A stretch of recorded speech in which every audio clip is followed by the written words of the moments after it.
السلام علیکم ورحمۃ اللہ وبرکاتہ۔ اہلا وسہلا مرحبا، نحمده ونصلی علی رسولہ الکریم، اما بعد، فاعوذ باللہ من الشیطان الرجیم، بسم اللہ الرحمن الرحیم، رب اشرح لی صدری ویسر لی امری واحلل عقدۃ من لسانی یفقہوا قولی۔ الحمد للہ الذی عم عبادہ بواسع رحمتہ وخص اولیاءہ بالمعیۃ والتثبیت علی شرعتہ وأودع في قلوبهم نور معرفته ومحبته، أحمده سبحانه ندب عباده إلى ذكره وشكره وحسن عبادته وشوقهم إلى لقائه ورؤيته۔ تمام قسم کی حمد اللہ کے لیے ہے جو اپنی وسیع رحمت اپنے سب بندوں پر کرتا ہے اور اپنے اولیاء کو اپنی معیت کے ساتھ اور اپنی شریعت پر مضبوطی سے ثابت قدم رکھنے کے ساتھ خاص کرتا ہے، اور اللہ نے ان کے دلوں میں اپنی معرفت کا اور اپنی محبت کا نور ڈالا۔ میں اللہ سبحانہ وتعالیٰ کی حمد بیان کرتی ہوں جس نے اپنے بندوں کو اپنے ذکر، اپنے شکر اور اپنی اچھی عبادت کی دعوت دی اور ان کو اپنی ملاقات اور اپنے دیدار کا شوق دلایا ہے۔ 13واں پارہ۔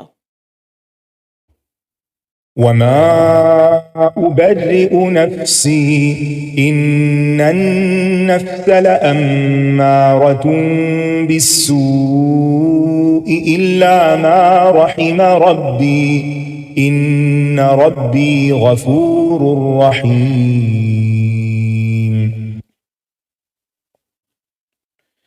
وما أبرئ نفسي إن النفس لأمارة بالسوء إلا ما رحم ربي ان ربی غفور الرحیم۔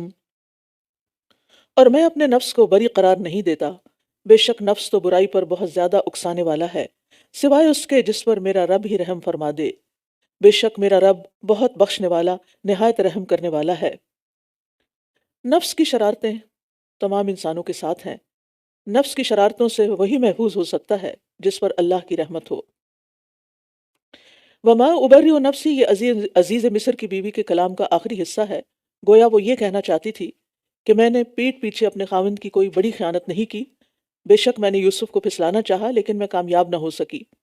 ہاں، میں اپنے آپ کو پاک باز قرار نہیں دیتی، مجھ سے جتنی غلطی ہوئی اس کا میں اقرار اور اعتراف کرتی ہوں۔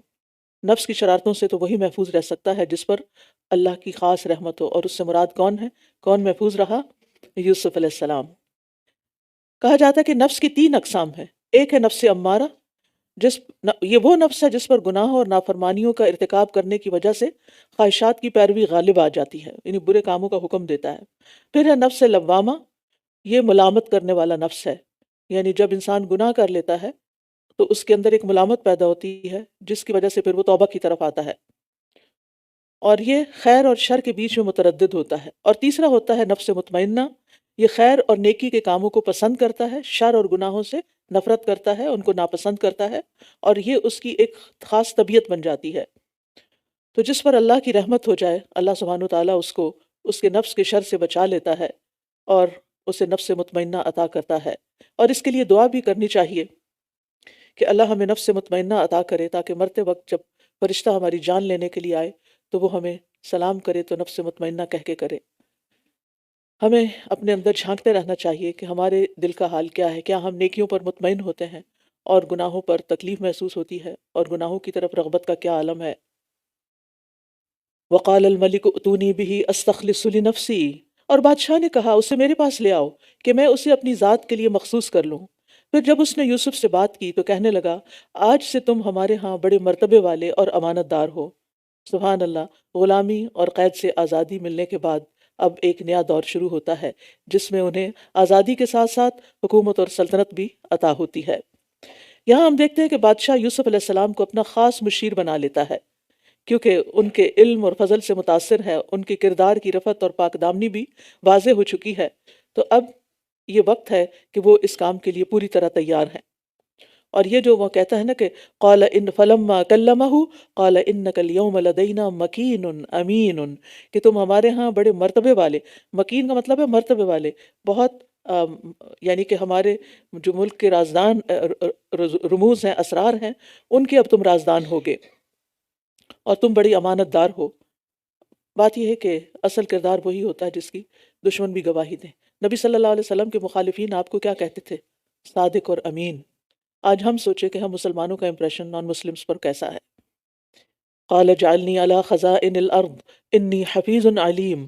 یوسف نے کہا مجھے آپ اس زمین کے خزانوں پر مقرر کر دیجئے کیونکہ میں بہت حفاظت کرنے والا، خوب علم رکھنے والا ہوں۔ تو اس سے پتہ چلتا ہے کہ خاص حالات میں اپنے خاص صفات کا ذکر کرنے کا جواز ملتا ہے، یعنی انسان کے لیے جائز ہے کہ اس کے پاس اگر کوئی علم ہے، کوئی سکل ہے، کوئی فضیلت ہے تو اس کا وہ اظہار کر دے تاکہ دوسرے لوگ اس سے فائدہ اٹھا سکیں۔ عام حالات میں عام صفات کو بیان کرنا درست نہیں، لیکن جب کوئی خاص وقت ہو، کوئی خاص موقع ہو جہاں پر اس کو بیان کرنے سے کوئی لوگوں کو فائدہ پہنچ سکے تو اس کو ذکر کرنے میں کوئی حرج نہیں۔ لیکن اس کے علاوہ اپنے نفس کا تزکیہ کرنا اور اپنے اعمال کو ظاہر کرنا یہ ریاکاری میں شامل ہو جاتا ہے۔ اور اس سے یہ بھی پتہ چلتا ہے کہ اگر آپ میں اللہ تعالیٰ نے کسی کام کے کرنے کی صلاحیت رکھی ہے تو اس سے فائدہ پہنچائیں، لوگوں کو خود کو پیش کریں، آگے بڑھیں اور وہ کام کریں۔ صرف یہ کہنا کہ کثر نفسی کرتے ہوئے نہیں میں تو کسی کام کے قابل نہیں اور کاموں کو خراب ہوتے رہنے دینا یہ درست نہیں۔ مثلا اگر کوئی کام خراب ہو رہا ہے اور آپ کو پتہ ہے کہ آپ کو اس کو صحیح کرنے کا طریقہ آتا ہے تو آگے بڑھیں اور اس کو صحیح کریں۔ اس موقع پر اس خاص حالت میں یہی نیکی ہے اور یہ پیچھے رہنا کوتاہی ہے۔ وَكَذَلِكَ مَكَّنَّا لِيُوسُفَ فِي الْأَرْضِ، اور اسی طرح ہم نے یوسف کو اس زمین میں اقتدار دیا، یعنی مصر میں، وہ اس میں جہاں چاہتا قیام کرتا تھا۔ ہم جسے چاہتے ہیں اپنی رحمت پہنچا دیتے ہیں اور ہم نیکی کرنے والوں کا اجر ضائع نہیں کرتے۔ اس پر تو یقین کر لیجئے کہ آپ کی نیکی کبھی ضائع ہوگی ہی نہیں، چاہے سامنے والا اس کو مانے یا نہ مانے۔ اب ہم دیکھتے ہیں کہ یوسف علیہ السلام کو مصر میں اقتدار مل گیا ہے اور پھر ہر طرح کی آزادی ہے اور پورے اختیارات ہیں، جو چاہیں کریں، جہاں چاہیں رہیں۔ اور یہ انہیں ملا ہے کس چیز کے صلے میں؟ احسان کرنے کے صلے میں، محسن بننے کے صلے میں۔ انہوں نے بھائیوں کے حسد کو برداشت کیا، کنویں میں صبر کیا، غلامی اور جیل میں صبر کیا، اور اللہ تعالیٰ کے حرام کردہ کاموں پر بھی صبر کیا، یعنی جن کی طرف اس عورت نے ان کو دعوت دی تھی۔ تو یہ سب کچھ احسان کے درجے میں تھا۔ تو صبر کی وجہ سے اللہ سبحانہ وتعالیٰ بندوں کو عزت بھی عطا کرتا ہے۔ وقتی طور پر مشکلات ضرور ہوتی ہیں لیکن اس کے بعد اچھے دن بھی آتے ہیں۔ ہر انسان کی زندگی میں اتار چڑھاؤ ہوتا رہتا ہے۔ جہاں انسان کو عزت ملتی ہے، ترقی ملتی ہے، مال و دولت ملتا ہے، وہاں کبھی لین پیچ بھی زندگی میں آ جاتا ہے۔ ایسے حالات بھی آ جاتے ہیں جو ڈارکنیس کی طرح ہوتے ہیں، لیکن پھر وہ حالات پھر بدل جاتے ہیں، پھر دن چڑھ آتا ہے۔ تو اس لیے انسان کو کبھی بھی مایوس نہیں ہونا چاہیے۔ وَلَأَجْرُ الْآخِرَةِ خَيْرٌ لِّلَّذِينَ آمَنُوا وَكَانُوا يَتَّقُونَ، اور جو لوگ ایمان لائے اور تقوی اختیار کرتے رہے، یقیناً ان کے لیے آخرت کا اجر بہت بہتر ہے۔ یعنی بعض اوقات انسان نیکیاں کرتا ہے اور اس کے اجر کی توقع دنیا میں ہی لگا بیٹھتا ہے کہ میں نے تو اچھا کیا، میرے ساتھ اچھا کب ہوگا؟ لیکن اللہ سبحانہ وتعالیٰ دنیا میں بھی اچھا کرتے ہیں، کبھی اس کی زندگی میں ہی، کبھی اس کے مرنے کے بعد بھی۔ ابراہیم علیہ السلام محسن تھے، اللہ تعالیٰ نے فرمایا کہ ہم نے اس کو اس کا اجر دنیا میں بھی دیا اور آخرت میں بھی وہ صالحین میں سے ہوگا۔ تو دنیا میں اگر ہماری توقعات کے مطابق ہماری چیزیں نہ بھی ہوں تو اس بات پر یقین رکھنا چاہیے کہ اللہ سبحانہ وتعالیٰ آخرت میں ضرور اجر عطا کریں گے۔ اب ایک اور سین بدلتا ہے، وَجَاءَ إِخْوَةُ يُوسُفَ فَدَخَلُوا عَلَيْهِ فَعَرَفَهُمْ وَهُمْ لَهُ مُنْكِرُونَ، اور یوسف کے بھائی مصر آئے، پھر اس کے پاس بھی آئے تو اس نے انہیں پہچان لیا جبکہ وہ اس سے انجان رہے۔ بھائیوں نے نہیں پہچانا، یوسف علیہ السلام نے پہچان لیا۔ وہ تو کنویں میں پھینک کے فارغ ہو چکے تھے۔ اور جب یوسف نے ان کا سامان تیار کر کے انہیں دیا تو کہا تم اپنے اس بھائی کو میرے پاس لے کر آنا جو تمہارے باپ کی طرف سے ہے۔ کیا تم دیکھ نہیں رہے کہ میں پیمانہ پورا بھر کر دیتا ہوں؟ میں پیمانہ پورا بھر کر دیتا ہوں اور میں بہترین مہمان نواز بھی ہوں۔ یہ اس وقت کا واقعہ ہے جب خوشحالی کے 7 سال گزرنے کے بعد قحط سالی شروع ہو گئی، جس کی وجہ سے مصر کے تمام علاقوں اور شہروں میں قحط پڑ گیا، حتیٰ کہ اس کے اثرات فلسطین یعنی کنعان تک بھی جا پہنچے، جہاں پر حضرت یعقوب اور ان کے بچے یعنی حضرت یوسف کے بھائی رہائش پذیر تھے۔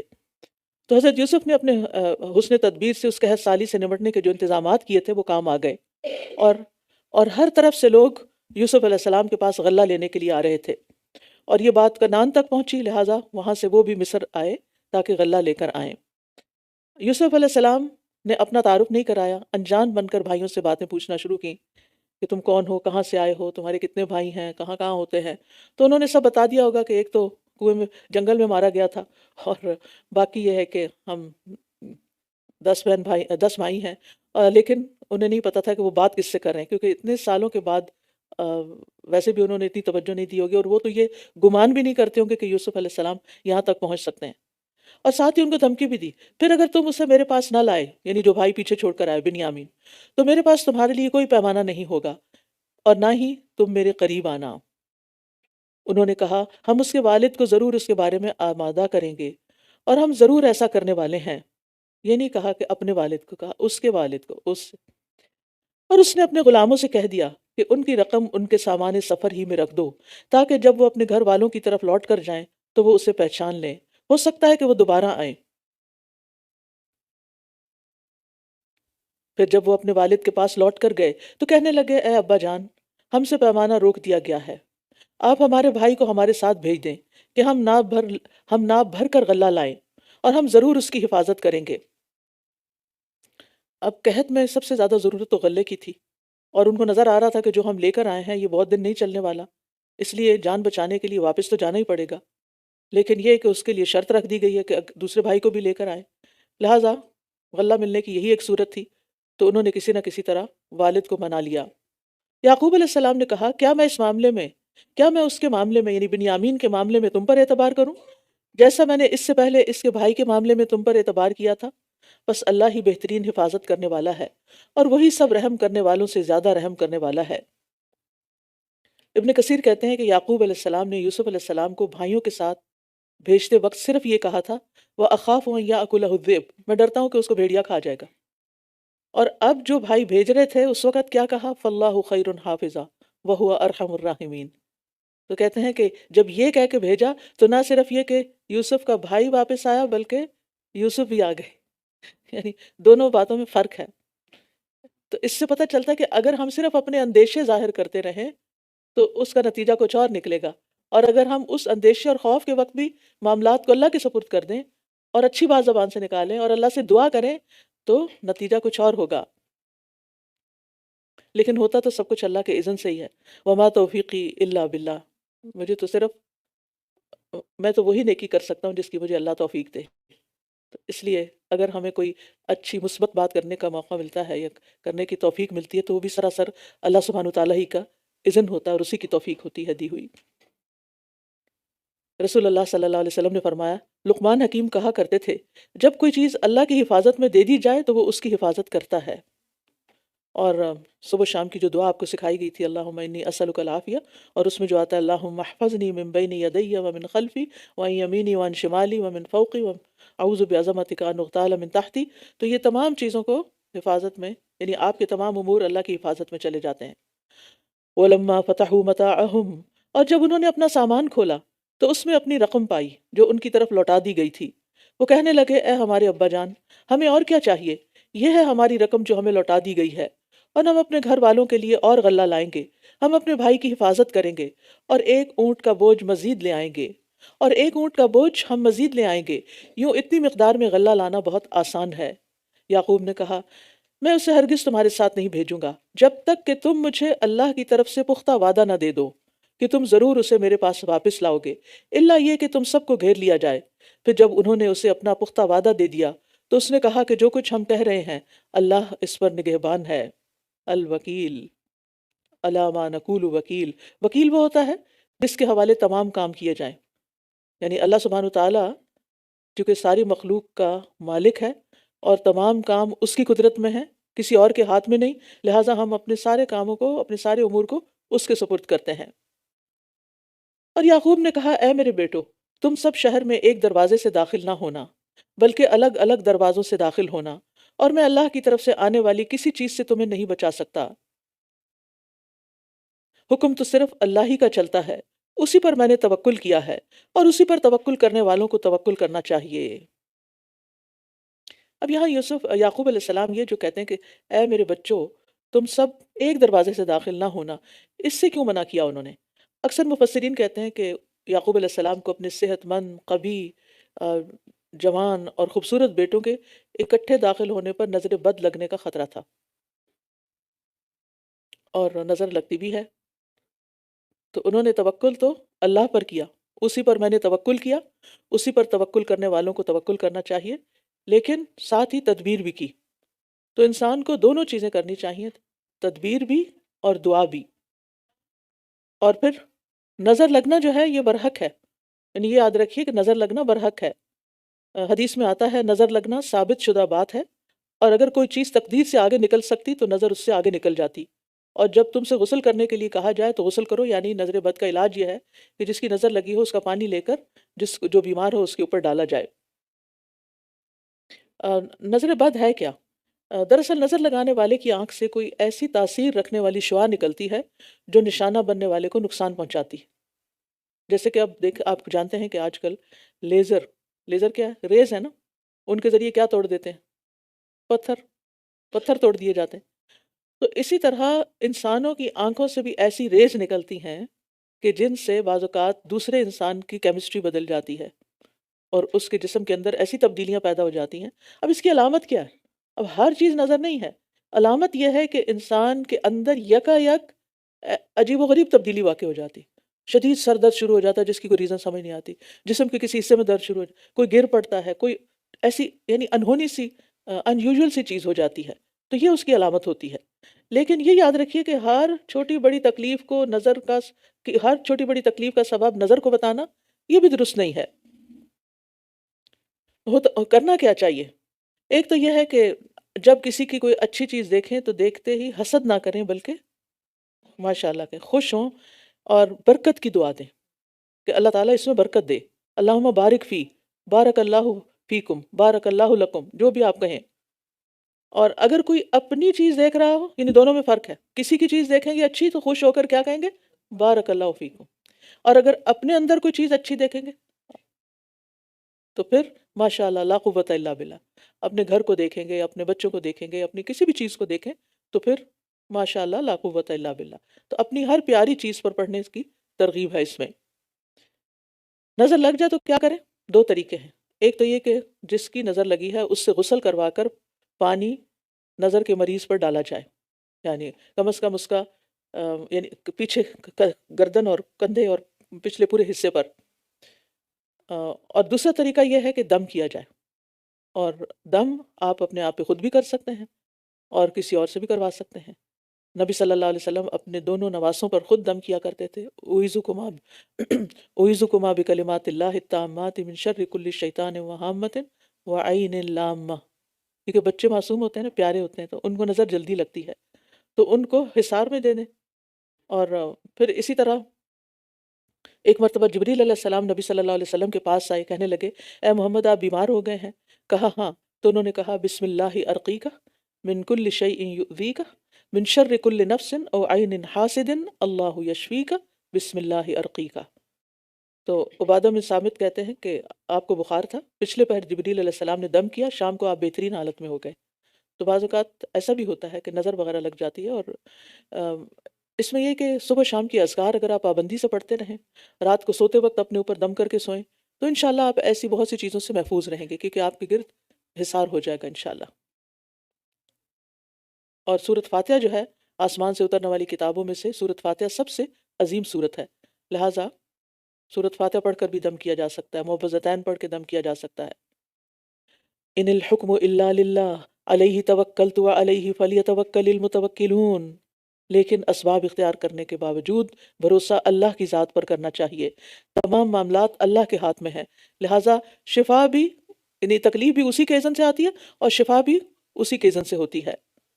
اور جب وہ شہر میں داخل ہوئے جہاں سے ان کے والد نے انہیں حکم دیا تھا، تو انہیں یہ تدبیر اللہ کی مشیت کے مقابلے میں کچھ کام نہ آئی، سوائے اس کے کہ یعقوب کے دل میں ایک خیال آیا تھا جسے اس نے پورا کر لیا، اور بے شک وہ خوب علم والا تھا اس بنا پر جو ہم نے اسے سکھایا تھا، لیکن اکثر لوگ نہیں جانتے۔ کیا نہیں جانتے؟ تقدیر کی حقیقت کو نہیں جانتے، اللہ کے اس راز کی حقیقت کو نہیں جانتے، اور صرف اپنی تدبیر پہ نازاں رہتے ہیں۔ اور پھر بعض اوقات بھروسہ کرنے کا مطلب کیا سمجھتے ہیں؟ کہ اب کوئی تدبیر کی ہی نہ جائے، تو تدبیر بھی کرنی ہے اور اس کے ساتھ ساتھ بھروسہ بھی کرنا ہے، توکل بھی کرنا ہے۔ تو تدبیر اور توکل کے بیچ میں رہنا ہے، صرف ایک طرف نہیں لڑک جانا۔ اور تدبیر کے باوجود، توکل کے باوجود اگر کچھ ہو جاتا ہے تو اس میں بھی پھر اللہ تعالیٰ کی کوئی حکمت ہے۔ اور جب وہ یوسف کے پاس داخل ہوئے تو اس نے اپنے بھائی کو اپنے پاس جگہ دی، کہا میں تیرا بھائی ہوں، بس جو کچھ یہ کرتے رہے ہیں تو اس پر رنج نہ کر۔ اب دیکھیں کہ کس طرح یوسف علیہ السلام اپنے بھائی کو تسلی دے رہے ہیں۔ ہمیں بھی دوسروں کو انکریج نہیں کرنا چاہیے کہ وہ ہر وقت اپنی پریشانیاں سنائیں، کیونکہ جب آپ پریشانی کی باتیں کرتے رہتے ہیں تو آپ کی پوری شخصیت پریشان ہی نظر آتی ہے اور رہتی ہے، اور اس سے آپ نکل نہیں پاتے۔ انبیاء علیہ السلام کا منہج کیا ہے؟ اطمینان پھیلانا، لوگوں کی زندگیوں کو پرسکون کرنا، شر میں سے بھی خیر کی بات نکالنا کہ اس میں بھی خیر ہوگی۔ یوسف علیہ السلام نے اپنے بھائی سے کہا فلا تبتئس، غم نہ کرو، رنج نہ کرو۔ مدین کے نیک شخص نے موسیٰ علیہ السلام سے کیا کہا؟ لا تخف۔ نبی صلی اللہ علیہ وسلم نے ابو بکر رضی اللہ عنہ سے کیا کہا غار ثور میں؟ لا تحزن، لا تبتئس، لا تخف، لا تحزن۔ یہ آپ اپنے آپ کو بھی کہا کریں جب کبھی آپ کسی ایسے پریشر کا شکار ہوں، کیونکہ بے قراری اور بے چینی کی گھڑیوں میں کسی کے اندر دل کا اطمینان ڈالنا، اطمینان پھیلانا، یہ انبیاء کی سنت ہے۔ اس سنت پر عمل کیجئے، یعنی ایسی باتیں نہ کرے کہ دوسرا اگر کم پریشان ہے تو آپ کی بات سے اور پریشان ہو جائے، اور خاص طور پر کسی بیمار کی عادت کرتے ہوئے یا کسی دکھی شخص کا دکھ سنتے ہوئے، یعنی ایسی ہمدردی نہ کریں کہ جس سے آپ بھی ساتھ دکھی ہو پڑیں اور پھر آپ بھی رونا شروع کر دیں اور یوں سمجھے کہ شاید آپ اس کو دلاسا دے رہے ہیں۔ ایسے نہیں ہوتا۔ آپ مضبوط دل سے رہیں اور اللہ پہ بھروسہ کریں، کیونکہ کوئی بھی مشکل اللہ کے، کوئی بھی تکلیف اللہ کے اذن کے بغیر نہیں آتی، اور جو اللہ پہ بھروسہ کر لیتا ہے اللہ اس کے دل کو تھام لیتا ہے، یہدی قلبہ، اس کو رہنمائی دے دیتا ہے، اس کا خیال بدل دیتا ہے، اس کا دھیان بدل دیتا ہے، وہ پھر کسی پازیٹیو ایکٹیویٹی میں لگ جاتا ہے۔ تکلیف اپنی جگہ ہوتی ہے لیکن خیال کسی اور چیز کی طرف لگ جاتا ہے انسان کا۔ ما اصابک من مصیبت فباذن اللہ فلما جہزہم بجہازہم، پھر جب اس نے ان کا سامان انہیں تیار کر کے دیا تو اپنے بھائی کے سامان میں پینے کا پیالہ رکھ دیا۔ پھر ایک پکارنے والے نے پکار کر کہا اے قافلے والو، تم لوگ یقیناً چور ہو۔ قافلے والے ان کی طرف متوجہ ہو کر کہنے لگے تم کیا چیز گم پاتے ہو؟ انہوں نے کہا ہم بادشاہ کا پیمانہ گم پاتے ہیں، اور جو اس کو لے کر آئے اس کے لیے ایک اونٹ کا بوجھ غلہ بطور انعام ہے، اور میں اس کا ضامن ہوں۔ انہوں نے کہا اللہ کی قسم، بے شک تم جانتے ہو کہ ہم اس سرزمین میں فساد کی غرض سے نہیں آئے، اور نہ ہی ہم چور تھے۔ انہوں نے کہا اگر تم جھوٹے ہوئے تو اس چور کی سزا کیا ہے؟ انہوں نے کہا اس کی سزا یہ ہے کہ جس کے سامان میں وہ پیالہ پایا جائے وہ خود ہی اس کا بدلہ ہے، ہم ظالموں کو اسی طرح سزا دیتے ہیں۔ یعقوب علیہ السلام کی شریعت میں چور کی یہی سزا تھی جو انہوں نے بتائی۔ تو اس نے اپنے بھائی کے تھیلے سے پہلے ان کے تھیلوں کی تلاشی لینی شروع کی، پھر اس پیالے کو اپنے بھائی کے تھیلے سے برآمد کر لیا۔ اس طرح ہم نے یوسف کے لیے یہ تدبیر کی، ورنہ وہ بادشاہ کے قانون کے مطابق اپنے بھائی کو اپنے پاس روک نہیں سکتا تھا، مگر یہ کہ اللہ ہی چاہتا، ہم جسے چاہتے ہیں درجات میں بلند کر دیتے ہیں، اور ہر علم والے سے اوپر ایک زیادہ علم والا ہے۔ تو گویا علم درجات کی بلندی کا ذریعہ ہے، جیسے دوسرے بھائیوں کے مقابلے میں یوسف علیہ السلام کے درجے بلند ہوئے۔ لیکن اس کا یہ مطلب نہیں کہ اگر ہمیں دوسروں سے زیادہ آتا ہے تو ہم اپنے علم پر غرور کرنے بیٹھ جائیں، نہیں، کیونکہ اللہ تعالیٰ کو فخر اور غرور اور تکبر پسند نہیں۔ اصل میں تو علم کی انتہا جو ہے وہ اللہ تعالیٰ کی طرف پلٹتی ہے، جس سے کچھ بھی چھپا ہوا نہیں، نہ زمینوں میں نہ آسمانوں میں۔ اور ہمیں دعا کرتے رہنا چاہیے کہ اللہ تعالیٰ ہمیں اور علم عطا کرے، کیونکہ علم کا ملنا جو ہے، علم کا ملنا یہ اللہ کی بندے سے محبت کی علامت ہوتی ہے۔ وَمَن يُرِدِ اللَّهُ بِهِ خَيْرًا يُفَقِّهُ فِي الدِّينِ، جب اللہ کسی بندے سے محبت کرتا ہے تو اس کو فہم اور علم عطا کرتا ہے۔ وہ کہنے لگے اگر اس نے چوری کی ہے تو اس کے بھائی نے بھی اس سے پہلے چوری کی تھی۔ یوسف اس بات کو اپنے دل میں چھپا گئے، یوسف اس بات کو اپنے دل میں چھپا گیا اور اسے ان پر ظاہر ہی نہ کیا۔ سبحان اللہ، یہ ہوتے ہیں حلیم انسان، باوقار انسان، کہ دوسرے کی بات بری لگی بھی تو سہ لی، برداشت کر لی، کوئی بات نہیں، کیا ہوا۔ اصل بات یہ ہے کہ اگر ہم یہ یاد رکھیں نا کہ کہیں پر بھی ہمارا قیام، ہمارا ٹھہرنا، رہنا سب عارضی ہے، اور سب سے زیادہ تو دنیا میں ہم تھوڑے عرصے کے لیے ہیں۔ مثلاً اگر آپ سفر کر رہے ہیں اور آپ کو کسی مسافر سے تکلیف پہنچتی ہے تو ایک طریقہ یہ ہے کہ آپ اس سے لڑائی شروع کر دیں، دوسرا یہ کہ برداشت کر کے خاموش رہیں کہ تھوڑی دیر میں تو یہاں سفر ختم ہونے والا ہے، اب کیا لڑائی ڈالنی۔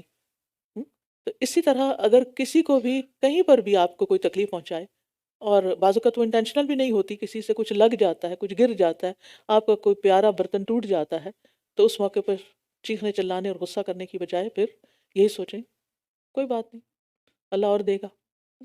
یہ وقت مختصر وقت ہے زندگی کا، خود چلے جانا ہے، ان برتنوں نے کیا کرنا ہے، یہ کب تک رہیں گے، انہوں نے بھی جانا ہے، ہر چیز جانے والی ہے، کل من علیہا فان۔ تو یہ چیز انسان کو بہت تسلی دیتی ہے، اور بڑے سے بڑا نقصان برداشت ہو جاتا ہے کہ دس شیل ٹو پاس، یہ وقت بھی گزر جائے گا۔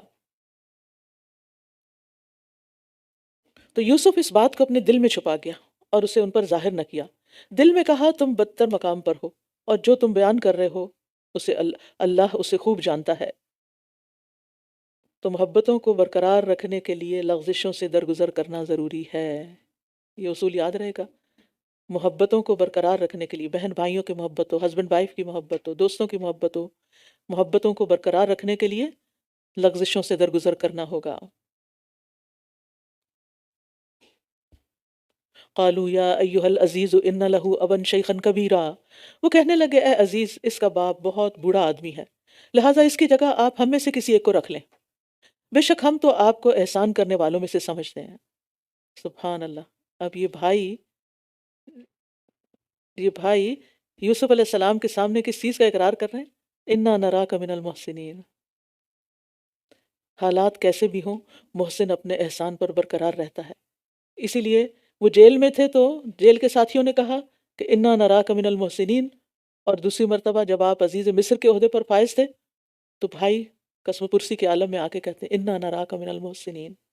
اس سے یہ پتہ چلتا ہے کہ انسان کا اخلاق کردار خود بولتا ہے، بتانے کی ضرورت نہیں ہوتی، بہت ڈینگے مارنے کی اور اپنی بڑائیاں بیان کرنے کی اور تزکیہ کرنے کی ضرورت نہیں ہوتی۔ لا تزکوا انفسکم، جو آپ کی خوبیاں ہیں، جو آپ کا کردار ہے، آپ کا مسکرانا، آپ کا دیکھنا، آپ کا سلام کرنا، آپ کا دوسرے کو معاف کرنا، آپ کا دوسرے کی بات کو برداشت کر جانا، اگنور کر دینا، یہ ساری چیزیں آپ کا کردار بنتی ہیں، اور جس کا کردار اچھا ہوتا ہے وہ دور سے پہچانا جاتا ہے، دل خود بخود اس کی طرف کھنچنے لگتا ہے۔ یعنی جو محسن ہوتا ہے اس کی حالت یہ ہوتی ہے کہ دنیا کے حالات، عہدے، منصب، مال کا آنا جانا اس کے اندر کوئی تبدیلی پیدا نہیں کرتے، وہ ہر حال میں محسن رہتا ہے۔ یعنی محسن وہ ہوتا ہے جو ہر طرح کے حالات میں محسن ہو۔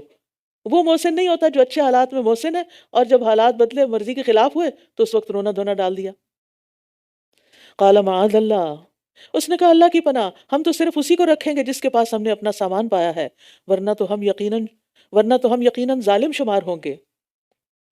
اب یوسف علیہ السلام اپنے بھائی کو پاس بھی رکھنا چاہتے تھے اور چور بھی نہیں کہنا چاہتے تھے، تو انہوں نے یہ نہیں کہا کہ ہم چور کو اپنے پاس رکھیں گے، انہوں نے کہا، جملے کا انداز دیکھیے، ان ناخذ الا من وجدنا متاعنا عنده، جس کے پاس سے ہمارا سامان ملا ہے ہم اس کو اپنے پاس رکھیں گے۔ سبحان اللہ۔ یہ ہوتا ہے مثبت الفاظ کو استعمال کرنے کا ڈھنگ۔ محسنین اپنے الفاظ کے چناؤ میں بھی بڑے محتاط ہوتے ہیں۔ یعنی چھوٹی سی کسی سے کوئی بات ہو جاتی ہے، فلاں تو چور ہے، فلاں ظالم ہے، فلاں ایسا ہے، فلاں ہے، ہم نام دھرنے لگتے ہیں اور ہمیں یقین بھی نہیں ہوتا۔ اب کس کو یقین تھا کہ واقعی وہ اس بھائی نے خود ہی اٹھا کے اپنے سامان میں رکھا، اور رکھا بھی نہیں تھا خود۔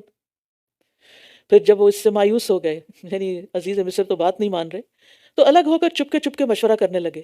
ان کے بڑے نے کہا کیا تم نہیں جانتے، کیا تم جانتے نہیں کہ تمہارے والد نے تم سے اللہ کے نام پر پختہ عہد لیا تھا، اور اس سے پہلے تم یوسف کے معاملے میں جو کوتاہی کر چکے ہو مجھے یاد ہے، لہٰذا میں تو اس زمین سے ہرگز نہ ٹلوں گا یہاں تک کہ میرے والد مجھے اجازت دیں یا اللہ میرے لیے کوئی فیصلہ کر دے، اور وہ سب سے بہتر فیصلہ کرنے والا ہے۔ یہ وہی بڑے بھائی ہیں جنہوں نے یوسف علیہ السلام کو قتل کرنے سے منع کیا تھا۔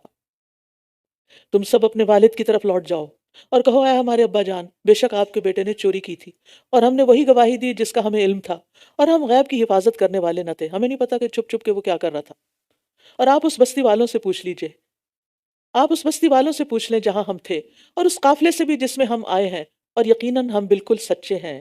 اس نے کہا نہیں، بلکہ تمہارے نفسوں نے ایک کام کو تمہیں اچھا کر دکھایا ہے، اب تو صبر ہی اچھا ہے، امید ہے کہ اللہ ان سب کو میرے پاس لے آئے گا، بے شک وہی بہت علم والا، خوب حکمت والا ہے۔ یہ ہوتے ہیں رسولوں کے حوصلے، شکوہ شکایت اور جزا فضا سے دور رہتے ہیں۔ اب یہاں آپ دیکھیے کہ 3 بچے دور ہو گئے، لیکن وہ ہر دفعہ کیا کہتے ہیں؟ یوسف علیہ السلام کے کھونے پہ بھی کیا کہا؟ فصبر جمیل، اب بھی کہہ رہے ہیں فصبر جمیل، اور اتنے آپٹمسٹک ہیں، کہتے ہیں اصل اللہ ویات یعنی بہم جميعا، اللہ ان سب کو لے آئے گا۔ آپ ان کی جگہ اپنے آپ کو رکھ کے دیکھیں اور بولنے کی ہمت کریں اس جملے کو۔ آپ کے 3 بچے کھو چکے ہوں، ہاتھ سے نکل چکے ہیں، اور کہیں اللہ ان کو لے آئے گا۔ آپ کا کوئی سامان کھو جائے، آپ کا ہوتا ہے نا، یعنی کوئی چیز گم جاتی ہے، کہیں کچھ گر جاتی ہے، تو اس کے بعد ہمارا طرز عمل کیا ہوتا ہے؟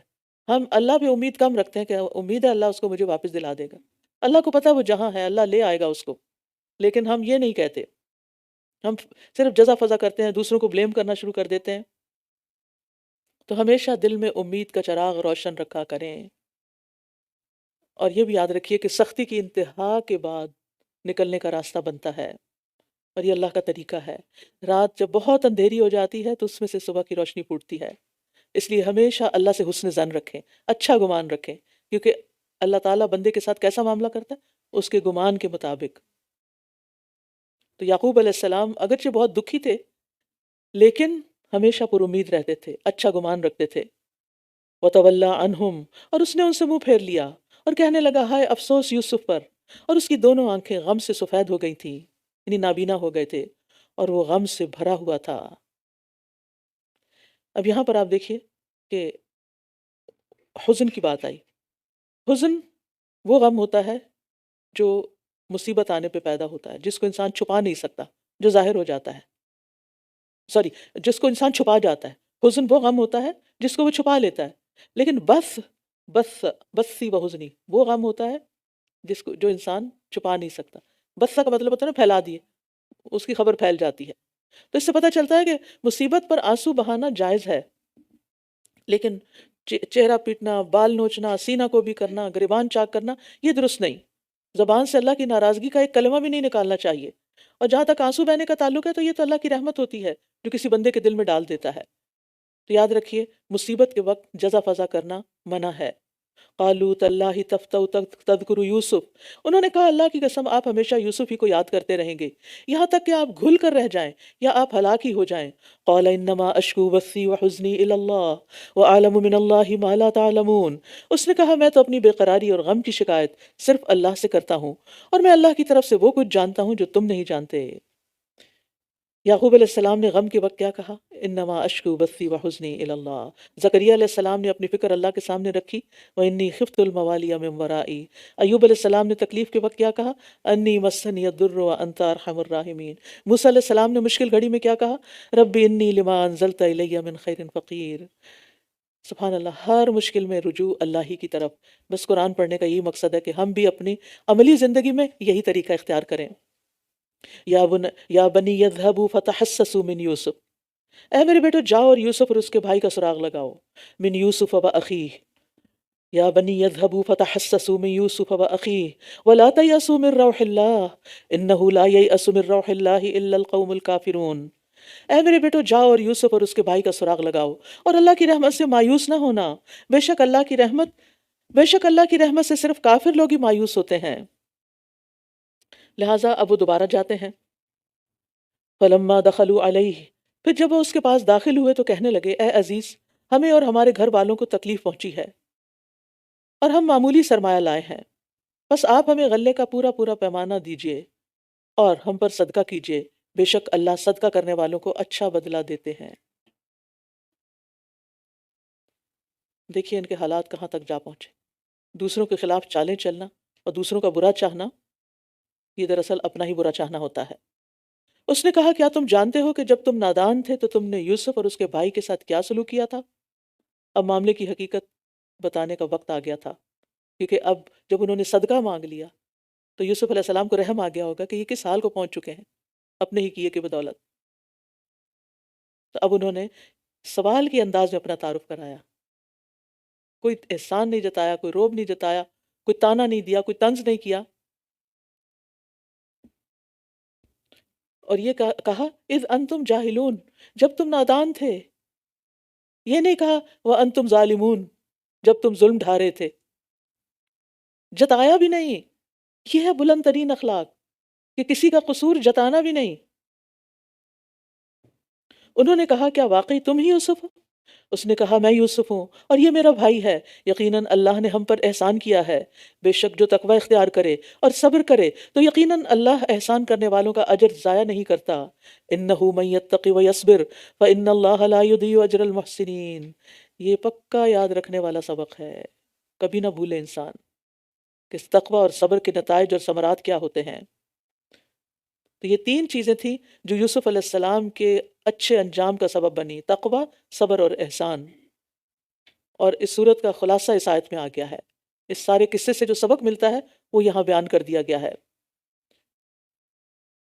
انہوں نے کہا اللہ کی قسم یقیناً اللہ نے تمہیں ہم پر فوقیت دی ہے اور بے شک ہم ہی خطا کار تھے۔ اس نے کہا آج تم پر کوئی ملامت نہیں۔ اللہ اکبر، ایسے ہوتے ہیں محسن، اللہ تمہاری بخشش فرما دے۔ سبحان اللہ، اور وہ رحم کرنے والوں میں سب سے زیادہ رحم کرنے والا ہے۔ خود بھی ملامت نہیں، اللہ سے دعا کر رہے ہیں ان کے لیے، اور اللہ کی رحمت کی امید رکھتے ہیں۔ تو اس سے پتہ چلتا ہے کہ جو نادم ہو کر آئے اس کو ملامت نہیں کرنی چاہیے کہ اب یاد آ گیا تمہیں توبہ کرنا، اور درگزر کرنے کے ساتھ ساتھ دعا بھی دینی چاہیے۔ درگزر کرنے سے عزت میں اضافہ ہوتا ہے۔ کہنے لگے میری یہ قمیص لے جاؤ اور اسے میرے والد کے چہرے پر ڈال دو، وہ دیکھنے لگیں گے، اور اپنے سب گھر والوں کو میرے پاس لے آؤ۔ عجب قمیص تھی، کبھی یوسف کو بھیڑیے کے کھا جانے کے ثبوت کے طور پر پیش کی گئی اور وہ والد کو نابینا کر گئی، کبھی یوسف پر ارادہ زنا کی تہمت لگی تو یہ ان کی صفائی کا ذریعہ بن گئی، اور اب اللہ کا حکم ہوا تو یعقوب کی بینائی واپس ملنے کا ذریعہ بن گئی۔ ایک ہی چیز ہے، مختلف اثرات ہیں، تو کمال قمیص کے اندر ہے یا اللہ کے ہاتھ میں ہے؟ لیکن ہم بھول جاتے ہیں، ہم سمجھتے ہیں یہ جو چیز ہے نا اس کی وجہ سے مجھے خیر ملی ہے۔ نہیں، ہر چیز اللہ کی طرف سے ہوتی ہے۔ تو کہانی کا آغاز بھی قمیص سے ہوا اور اختتام بھی قمیص سے ہی ہوتا ہے۔ جہاں سے غم آیا یعقوب علیہ السلام کے پاس، وہیں سے خوشی بھی آئی۔ کتنا اہم سبق ہے یہ ملنے کا۔ جہاں سے غم ملا وہیں سے خوشی ملی۔ قمیص دیکھ کر پریشان ہوئے، قمیص دیکھ کر دیکھنے لگ گئے، بینا ہو گئے۔ اور جب قافلہ مصر سے روانہ ہوا تو ان کے والد نے کہا اگر تم مجھے بہکا ہوا نہ سمجھو تو واقعی میں یوسف کی خوشبو محسوس کر رہا ہوں۔ انہوں نے کہا اللہ کی قسم آپ ابھی تک اپنی پرانی بھول ہی میں ہیں، آپ ابھی تک اپنی پرانی بھول میں ہی ہیں۔ یعنی اتنا عرصہ گزر جانے کے باوجود آپ کے دل سے یوسف کی محبت نہیں گئی۔ محبت ہوتی ہے ایسی چیز ہے، جو سچی محبت ہوتی ہے نا، جو بے غرض محبت ہوتی ہے وہ ایسی ہی ہوتی ہے۔ وہ چھوٹی چھوٹی باتوں سے یا کسی کے دور جانے سے ختم نہیں ہوتی۔ جس سے آپ کو واقعی اللہ کی خاطر محبت ہوگی، چاہے وہ دنیا سے بھی چلا جائے، وہ فوت بھی ہو جائے، آپ اس کو نہیں بھولیں گے، آپ اس کو اپنی نمازوں میں یاد رکھیں گے، اپنی دعاؤں میں یاد رکھیں گے۔ اپنے والدین کے لیے نفل نمازوں میں سجدے میں دعا کیا کریں، کیونکہ سب سے زیادہ احسان تو ہمارے والدین کا ہم پر ہوتا ہے نا۔ رب ارحمہما کما ربیانی صغیرا ربنا اغفر لی ولوالدی وللمؤمنین یوم یقوم الحساب۔ پھر جب خوشخبری دینے والے نے آ کر اس کے چہرے پر یوسف کی قمیص ڈالی تو وہ پھر سے دیکھنے والا ہو گیا۔ کہا کیا میں نے تم سے کہا نہ تھا کہ بے شک میں اللہ کی طرف سے وہ کچھ جانتا ہوں جو تم نہیں جانتے۔ وہ کہنے لگے اے ہمارے ابا جان، آپ ہمارے لیے ہمارے گناہوں کی بخشش طلب کیجئے، بے شک ہم ہی خطا کار تھے۔ بھٹکے ہوئے بچے بھی کبھی راہ پہ آ ہی جاتے ہیں۔ اللہ سے پر امید رہیے اور اپنے والدین سے اپنے لیے دعا کروایا کیجئے۔ والدین کی دعائیں اولاد کے حق میں قبول ہوتی ہیں۔ اور پھر استغفار کب قبول ہوتی ہے؟ جب کہیں انا کنا خاطئین، غلطی ہماری ہے۔ اس نے کہا میں جلد ہی تمہارے لیے اپنے رب سے بخشش مانگوں گا، بے شک وہ بہت بخشنے والا نہایت رحم کرنے والا ہے۔ وہ رات کے پچھلے پہر سحری کے وقت استغفار کرنا چاہتے تھے تاکہ وہ قبول ہو جائے۔ پھر جب وہ سب یوسف کے ہاں داخل ہوئے تو اس نے اپنے والدین کو اپنے پاس جگہ دی اور کہا مصر میں داخل ہو جاؤ، اگر اللہ نے چاہا تو آپ سب امن سے رہیں گے۔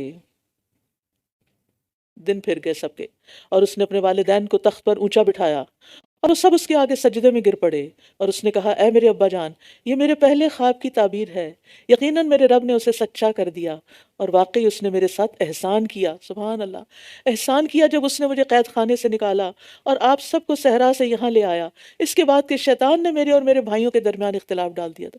کتنی مثبت باتیں ہیں، کسی کو الزام نہیں دے رہے سوائے شیطان کے جو کھلا دشمن ہے۔ بے شک میرا رب جو چاہتا ہے اس کی بہترین تدبیر کرنے والا ہے، بے شک وہ بہت علم والا خوب حکمت والا ہے۔ تو یاد رکھیے خواب کی تعبیر کئی سال بعد بھی پوری ہو سکتی ہے، اس لیے صبر کے ساتھ ان سالوں کو گزاریں، اور جب اچھے حالات آ جائیں تو مشکل حالات کو فراموش نہ کریں، ان کو یاد کرتے رہیں۔ کبھی ایسا ہوتا ہے نا انسان نے غربت میں دن گزارے ہوتے ہیں، پھر اللہ تعالیٰ بہت دولت دے دیتا ہے، تو اپنی غربت کے حالات اور واقعات نہ خود بھولیں اور بچوں کے آگے بھی ذکر کرتے رہیں کہ ہم نے کیسا وقت گزارا، تاکہ نعمتوں کی قدر رہے۔ اور یہاں ان ربی لطیف، لطیف کی بات ہوئی کہ اللہ تعالیٰ بندوں پر لطف فرمانے والا ہے، مہربانی کرتا ہے، کہ اللہ نے ان کو ویران کنویں میں مرنے کے لیے نہیں چھوڑا، جیل میں ہی نہیں چھوڑ باقی رہنے دیا، اور نہ ان کو فقیر رہنے دیا، نہ مظلوم رہنے دیا، بلکہ کئی سالوں کے بعد وہ خاندان والے بھی اکٹھے ہو گئے اور دنیاوی اور دینی دونوں اعتبار سے اللہ نے عزت دی.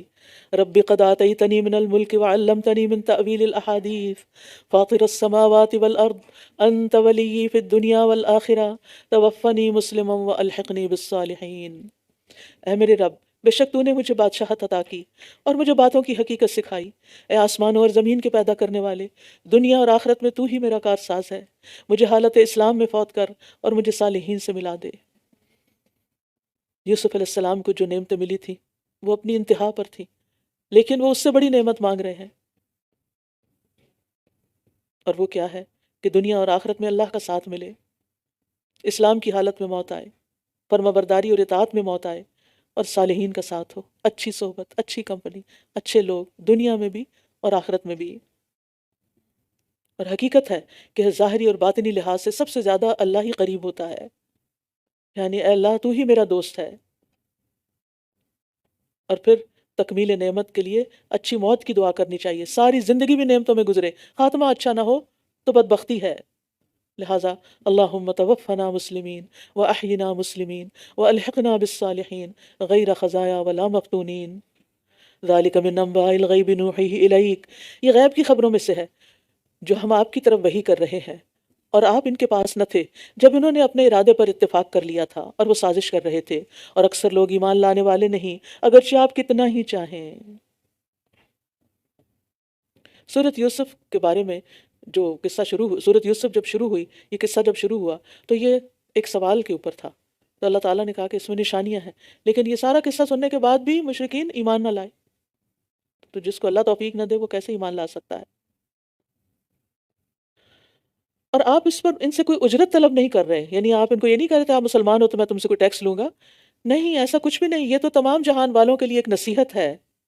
اور آسمانوں اور زمین میں کتنی ہی نشانیاں ہیں جن سے یہ لوگ گزرتے رہتے ہیں، اس حال میں کہ وہ ان سے منہ موڑ جاتے ہیں. یہاں غور و فکر نہ کرنے والوں کی مذمت کی جا رہی ہے. اور ان میں سے اکثر لوگ اللہ پر ایمان لاتے ہیں اس حال میں کہ وہ اس کے ساتھ شریک ٹھہرا رہے ہوتے ہیں.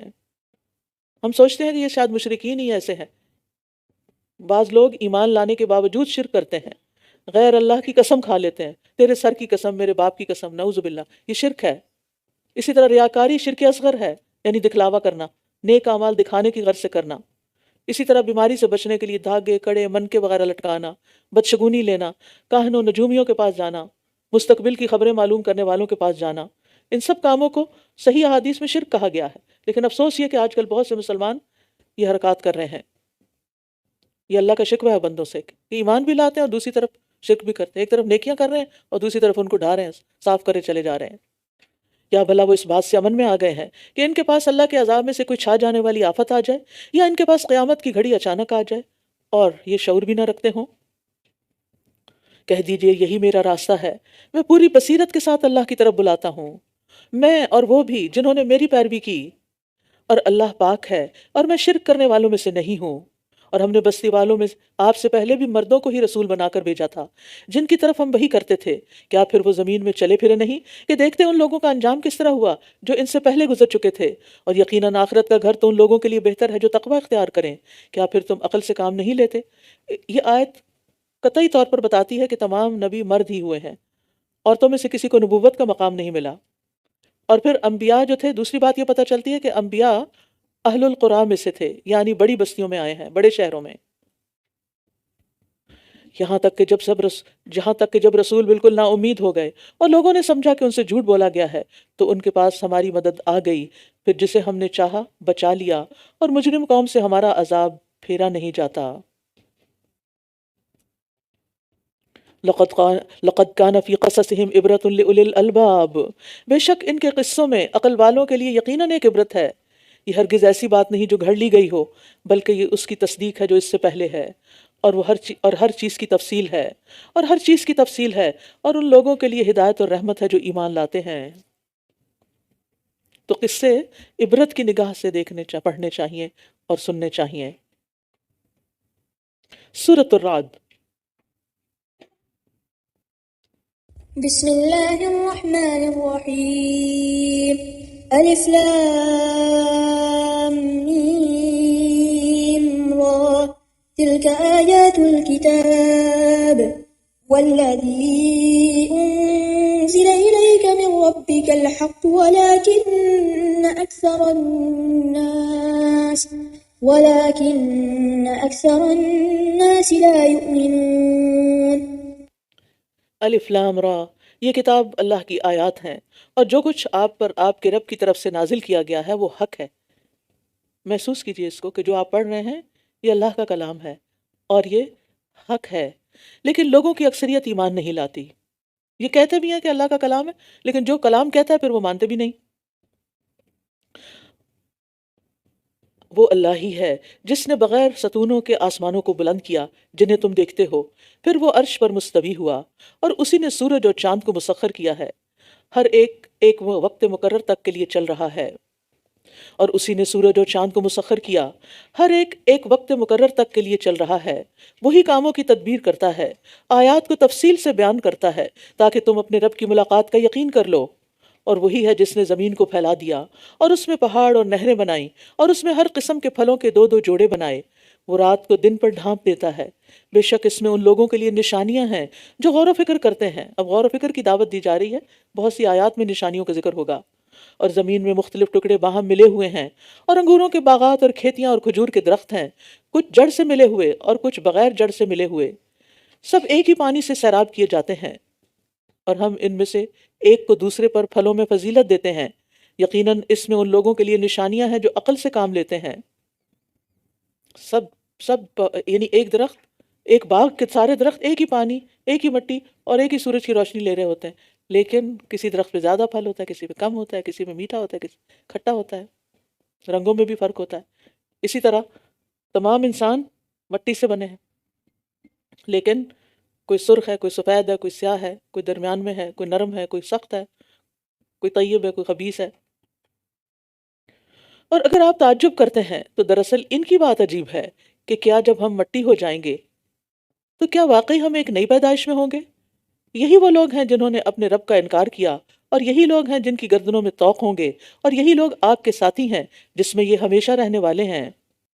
اور یہ آپ سے بھلائی سے پہلے برائی کو مانگنے میں جلدی کر رہے ہیں، حالانکہ ان سے پہلے کئی عبرتناک سزائیں گزر چکی ہیں۔ اور بے شک آپ کا رب لوگوں کے لیے ان کے ظلم کے باوجود بھی بڑی بخشش والا ہے، اور بے شک آپ کا رب یقیناً سخت سزا والا بھی ہے۔ تو یہاں ہمیں امید اور خوف میں اعتدال سکھایا جا رہا ہے۔ اور جن لوگوں نے کفر کیا ہے وہ کہتے ہیں کہ اس پر اس کے رب کی طرف سے کوئی نشانی کیوں نہیں اتاری گئی؟ بے شک آپ تو خبردار کرنے والے ہیں۔ وَلِكُلِّ قَوْمٍ ہاد، اور ہر قوم کے لیے ایک ہادی ہوتا ہے۔ یعنی نشانیاں مانگتے ہیں جبکہ قرآن بذات خود ایک معجزہ ہے، اور ان کو یہ نشانی نظر نہیں آتی۔ اللہ جانتا ہے جو کچھ ہر مادہ اپنے پیٹ میں اٹھاتی ہے، اور جو کچھ رحم کمی کرتے ہیں اور جو زیادہ کرتے ہیں، اور ہر چیز اس کے ہاں ایک اندازے کے ساتھ ہے۔ یعنی ارحام کا علم اللہ کی خاص صفات میں سے ہے۔ عالم الغیب والشہادت الکبیر المتعال، وہ غیب اور حاضر کو جاننے والا ہے، سب سے بڑا، بہت بلند ہے۔ برابر ہے تم میں سے جو چپکے سے بات کرے اور جو بلند آواز سے کرے، اور جو رات کے اندھیرے میں چھپا ہوا ہو اور جو دن کی روشنی میں چلنے والا ہو۔ اب یہاں اللہ کے علم کی وسعت کی مزید تاکید آئی ہے۔ اور انسانوں کا حال کیا ہے؟ اگر ایک سے دو لوگ بھی بات کریں نا، دو بچے اکٹھے بولیں تو آپ کو سمجھ نہیں آتی کیا کہہ رہے ہیں، آپ کہتے ہیں چپ کرو، باری باری بولو۔ لیکن اللہ سبحانہ وتعالیٰ سب آوازوں کو سن رہا ہے، چپکے سے بات کرنے والے کو بھی سن رہا ہے، بلند آواز والے کو بھی سن رہا ہے، ورنہ ہم اگر کوئی اونچا بول رہا ہو تو چپکے والا تو بالکل ہی سمجھ نہیں آتا۔ اس کے لیے اس کے آگے اور پیچھے یکے بعد دیگرے آنے والے پہرے دار مقرر ہیں جو اللہ کے حکم سے اس کی حفاظت کرتے ہیں۔ بے شک اللہ کسی قوم کی حالت نہیں بدلتا جب تک کہ وہ خود اسے نہ بدل دیں جو ان کے دلوں میں ہے، جب تک کہ وہ خود اسے نہ بدل دیں جو ان کے دلوں میں ہے۔ اور جب اللہ کسی قوم کے ساتھ برائی کا ارادہ کر لیتا ہے تو کوئی اس کو پھیرنے والا نہیں، اور اس کے سوا کوئی ان کا مددگار نہیں ہے۔ اب یہاں حفاظت کرنے والے فرشتوں کی بات ہو رہی ہے۔ ان کی تعداد تو اللہ تعالیٰ ہی کو معلوم ہے کہ ہر انسان کے ساتھ کتنے فرشتے لگے ہوئے ہیں۔ دو تو وہ ہیں جو اچھے برے عمل لکھ رہے ہیں دائیں بائیں، اسی طرح ہر انسان کا ایک قرین بھی ہے۔ جس طرح ایک شیطان ہر انسان کے ساتھ لگا ہوا ہے، ایسے ہی اس کے مقابلے میں ایک قرین بھی لگا ہوا ہے۔ پھر اسی طرح ہمارے اعمال پر محافظ فرشتے ہیں، اور پھر یہ کہ ہمارے مختلف اعضاء کی حفاظت کے لیے فرشتے ہیں۔ یعنی ایک ایک انسان کے لیے کتنا کتنا اہتمام ہے۔ هو الذی یریکم البرق خوفا وطمعا، وہی تو ہے جو تمہیں خوف اور امید کے لیے بجلی کی چمک دکھاتا ہے، اور وہی بھاری بادل اٹھاتا ہے، اور بجلی کی گرج اس کی حمد کے ساتھ تسبیح کرتی ہے، اور فرشتے بھی اس کے خوف سے، اور وہی کڑکتی بجلیوں کو بھیجتا ہے، پھر وہ انہیں جس پر چاہتا ہے گرا دیتا ہے، جبکہ یہ اللہ کے بارے میں جھگڑ رہے ہوتے ہیں، اور وہ شدید قوت والا ہے۔ یعنی فرشتے اگرچہ مختلف کاموں پر اور اہم کاموں پر لگے ہوئے ہیں، لیکن وہ بھی اللہ سے ڈرتے ہیں، اور خاص طور پر جب بجلی کی کڑک وغیرہ ہوتی ہے۔ عبداللہ بن زبیر کہتے ہیں کہ جب وہ کڑک سنتے تھے تو باتیں کرنا چھوڑ دیتے تھے اور کہتے تھے سبحان الذی یسبح الرعد بحمدہ والملائکۃ من خیفتہ، پاک ہے وہ ذات کے بادل کی گرج جس کی حمد کے ساتھ اس کی تسبیح کرتی ہے، اور فرشتے بھی اس کے خوف سے تسبیح کرتے ہیں۔ پھر کہتے کہ یہ بے شک یہ زمین والوں کے لیے ایک شدید وعید ہے، ایک ڈراوا ہے۔ تو جب بجلی کڑک رہی ہو تو باتیں نہیں کرنی چاہیے، بلکہ ذکر کرنا چاہیے، اور یہ مسنون ذکر، اسی کو پکارنا برحق ہے۔ اور جو لوگ اس کے سوا دوسروں کو پکارتے ہیں وہ ان کی پکار کا کچھ بھی جواب نہیں دیتے، مگر اس شخص کی طرح جو اپنے دونوں ہاتھ پانی کی طرف پھیلائے تاکہ وہ اس کے منہ تک پہنچ جائے، حالانکہ وہ اس تک پہنچنے والا نہیں، اور کافروں کا بتوں کو پکارنا محض گمراہی ہے۔ تو اس سے یہ پتہ چلتا ہے کہ صرف اور صرف اللہ کا حق ہے کہ اس کو پکارا جائے، اس سے دعائیں کی جائیں۔ اللہ کے سوا کسی بت سے مانگنا، کسی فرشتے سے مانگنا، کسی بزرگ سے مانگنا، کسی قبر والے سے مانگنا، یہ باطل ہے، ٹھیک ہے؟ کیونکہ یہ اس کے کام نہیں آ سکتے، اس کی پکار کا جواب نہیں دیتے۔ کوئی فرشتوں کو بھلے پکارتا رہے، وہ جواب نہیں دیتے، وہ تو اللہ سے ڈرتے ہیں، پچھلی آیت میں گزرا۔ تو جو لوگ اللہ کے سوا کسی اور کو پکارتے ہیں، ان کا پکارنا کیسے ہے؟ ایسے ہی جیسے کوئی شخص پیاسا ہو اور وہ اپنے دونوں ہاتھ پانی کی طرف پھیلائے تاکہ پانی اس کے منہ تک پہنچ جائے، اسے پانی کو کہ آؤ میں نے پینا ہے، یعنی پانی کو پکارے کہ پانی اس کے منہ تک آئے، اور ایک نہیں دونوں ہاتھ، دعا میں بھی دونوں ہاتھ اٹھاتے ہیں نا، تو پانی کے لیے بھی دونوں ہاتھ پھیلائے ہوئے کہ پانی آ جائے، لیکن پانی تو اس کی بات نہیں سنتا کہ اس کے منہ تک پہنچے گا، تو ایسے ہی ان کی دعا نہیں سنی جاتی، ان کی حاجت پوری نہیں ہوتی۔ وَلِلَّهِ يَسْجُدُ مَن فِي السَّمَاوَاتِ وَالْأَرْضِ طَوْعًا وَكَرْهًا، اور اللہ ہی کو سجدہ کرتے ہیں جو بھی آسمانوں اور زمین میں ہیں، خوشی اور ناخوشی سے، اور ان کے سائے بھی صبح اور شام سجدہ کرتے ہیں۔ کہہ دیجئے آسمانوں اور زمین کا رب کون ہے؟ کہہ دیجئے اللہ۔ کہہ دیجئے کیا پھر بھی تم نے اس کے سوا کچھ اور حمایتی بنا رکھے ہیں جو خود اپنی جانوں کے لیے بھی کسی نفع اور کسی نقصان کے مالک نہیں ہو سکتے؟ کہہ دیجئے کیا اندھا اور دیکھنے والا برابر ہو سکتے ہیں؟ یا کیا اندھیرے اور روشنی برابر ہو سکتے ہیں؟ یا انہوں نے اللہ کے لیے کچھ شریک بنا لیے ہیں جنہوں نے اس کی تخلیق کی مانند کچھ پیدا کیا ہے، تو ان پر پیدائش مشتبہ ہو گئی ہے۔ کہہ دیجئے اللہ ہی ہر چیز کا خالق ہے اور وہی اکیلا ہے سب پر غالب۔ قل اللہ خالق کل شیء وہو الواحد القہار۔ اللہ کا ایک نام الواحد بھی ہے اور ایک نام القہار ہے۔ اس نے آسمان سے پانی برسایا تو وادیاں اپنی وسعت کے مطابق بہہ نکلیں، پھر سیلاب نے ابھرتا ہوا جھاگ اٹھا لیا، اور جن چیزوں کو وہ کوئی زیور یا سامان بنانے کی غرض سے آگ پر تپاتے ہیں ان سے بھی اسی طرح کا جھاگ ابھرتا ہے۔ اللہ اسی طرح حق اور باطل کی مثال بیان فرماتا ہے۔ تو رہا جھاگ تو وہ ناکارہ ہو کر چلا جاتا ہے، اور جو چیز لوگوں کو نفع دیتی ہے تو وہ زمین میں ٹھہر جاتی ہے۔ اسی طرح اللہ مثالیں بیان کرتا ہے۔ تو حق کے مقابلے میں باطل کی مثال یہاں دی گئی ہے۔ باطل کی مثال جھاگ کی طرح ہے، کیونکہ جھاگ اوپر تو آ جاتا ہے، ہر چیز کو چھپا لیتا ہے، لیکن پھر آہستہ آہستہ یا تو اڑ جاتا ہے یا پھر نیچے بیٹھ جاتا ہے، تو حق باقی رہتا ہے۔ پانی، سونا، چاندی، تانبا، پیتل، یہ سب چیزیں جب ان کو ابالا جائے، پگھلایا جائے تو یہ باقی رہتی ہیں، اور جو ان کے اندر سے میل کچیل ہوتا ہے وہ ختم ہو جاتا ہے، جل جاتا ہے۔ ہمارے اندر بھی کمزوریاں ہیں نا، غلطیاں بھی ہیں نا، گناہ بھی ہیں نا۔ تو جس طرح سونے چاندی کو تپا کے کیا کیا جاتا ہے، اس کا میل کچیل نکالا جاتا ہے، ایسے ہی آزمائشیں انسان کو تپاتی ہیں اور تپانے کے بعد پھر انسان کا میل کچیل نکلتا ہے۔ مثلا ایک شخص اگر سو رہا ہو اور آپ اس کو آواز دیتے ہو، روز کا آپ کا کام ہوگا کہ اٹھو نماز کا وقت ہو گیا، وہ تھوڑا سا اٹھتا ہے کہ اچھا، تھوڑی دیر بعد آپ پھر آتے ہیں، دروازہ نوک کرتے، اٹھو نماز کا وقت ہو گیا، اچھا، پھر آپ دیکھتے ہیں کہ نماز کا وقت نکلنے لگا ہے، تو آپ کیا کرتے ہیں؟ جا کے اس کو پکڑ کے جھنجھوڑتے ہیں نا، پھر اٹھ جاتا ہے. یہی حال ہمارا ہے. جب ہمیں چھوٹی موٹی مشکلات آتی ہیں نا تو ہم کہتے ہیں اچھا اللہ کی طرف آتے ہیں. لیکن جب کوئی بڑی مشکل آتی ہے اللہ تعالیٰ جھنجھوڑتا ہے، خوب جھنجھوڑتا ہے، تو پھر ہم سجدے میں گر جاتے ہیں، ہم روتے ہیں، ہم اس کو پکارتے ہیں. تو یہ آزمائشیں بھی اسی طرح تپا کر ہمیں صاف کرتی ہیں، ہمیں مضبوط بناتی ہیں، ہماری ورث بڑھاتی ہیں اللہ کی نظر میں بھی اور بندوں کی نظر میں بھی. ہمارے اندر سے پھر خیر نکلتی ہے. اور یہاں پر آسمان سے پانی برسایا، یہ جو آسمان سے پانی برستا نا تو یہی ریسائیکل ہو جاتا ہے. آسمان سے پانی کہاں آتا ہے؟ نیچے. نیچے کیا ہوتا ہے؟ وادیاں بہہ نکلی، ٹھیک ہے نا، وادیاں بہہ نکلی. اب کیا ہوتا ہے؟ سورج نکل آتا ہے. بارش ہوئی، بادل سارے چھٹ گئے، سورج نکل آیا. سورج کی گرمی پڑی کس پر؟ پانی پر. اب کیا ہوا؟ پانی پھر بلندی کی طرف چلا گیا، بادل بن گیا. اب پھر بادل بن کے برسے گا. یہی حال انسان کا ہوتا ہے. کیسے؟ ہمیں اللہ تعالیٰ نعمتیں دیتا ہے، پھر کوئی آزمائش آتی، ہم نیچے گر جاتے ہیں، ہم اللہ کے آگے جھکتے ہیں. پھر اللہ تعالیٰ ہمیں، یعنی اس آزمائش، وہ جو سورج نکلا ہوا نا تپش والا، وہ آزمائش وہ پھر ختم ہوتی ہے. پھر اس کے ذریعے واپس بلندی کی طرف جاتے ہیں اور سب کو فیض پہنچاتے ہیں. لیکن پھر تھوڑے عرصے کے بعد ایک اور مشکل آ جاتی. زندگی کا یہ سائیکل چلتا رہے گا، اوپر ہوں یا نیچے ہوں، اللہ کو نہ بھولیں، اللہ ہی کی طرف رجوع کریں. لیکن یہ پکا یاد رکھیں کہ یہ تو چلتی ہے تجھے اونچا اڑانے کے لیے. آپ دیکھیں جب پانی اوپر جاتا ہے، ہوائیں اس کو اٹھا لیتی ہیں اور اس کو لیے پھرتی ہیں. تو مشکل حالات میں جب آپ اللہ کے آگے جھکتے ہیں نا تو اللہ تعالیٰ آپ کے درجے بلند کر دیتا ہے. ہر سجدے کے بدلے درجہ بلند ہوتا ہے. تو کسی بھی مشکل کو برا نہ کہیں، اللہ سبحانہ تعالیٰ سے ناراض نہ ہو. یہ آپ کو بلندی عطا کرنے کے لیے آئی ہے. مقصد پہ فوکس رکھے. اپنی اس موقع پر اپنی غلطی کو پہچانے کہ کس غلطی کی اصلاح کے لیے آئی، کیونکہ وہ کسی نہ کسی غلطی کے ساتھ ہوتی ہے ریلیٹڈ. کچھ کام زندگی میں کرنے والے ہوتے ہیں، آپ توجہ نہیں کرتے.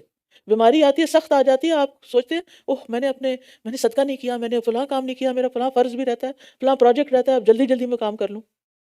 کرتے ہیں نا. اور اگر اچھی صحت ہو، طاقت ہو، تو پھر کیا؟ پھر تو مستی ہوتی ہے.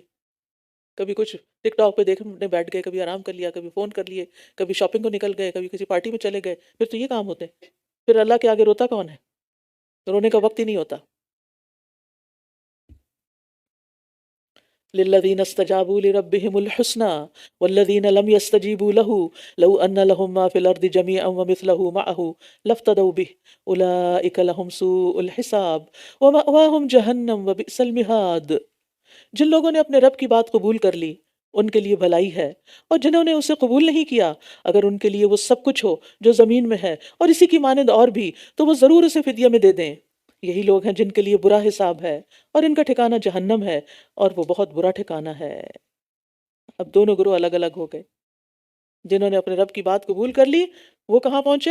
انہوں نے بھلائی پا لی، ان کی اصلاح ہو گئی. اور جنہوں نے قبول نہیں کیا، اس میں بات میں صرف یہ نہیں کہ احکام اور آیات، یہ جو اللہ کی تقدیر کے احکام ہے، حکم دو طرح کا ہوتا ہے، معلوم ہے نا.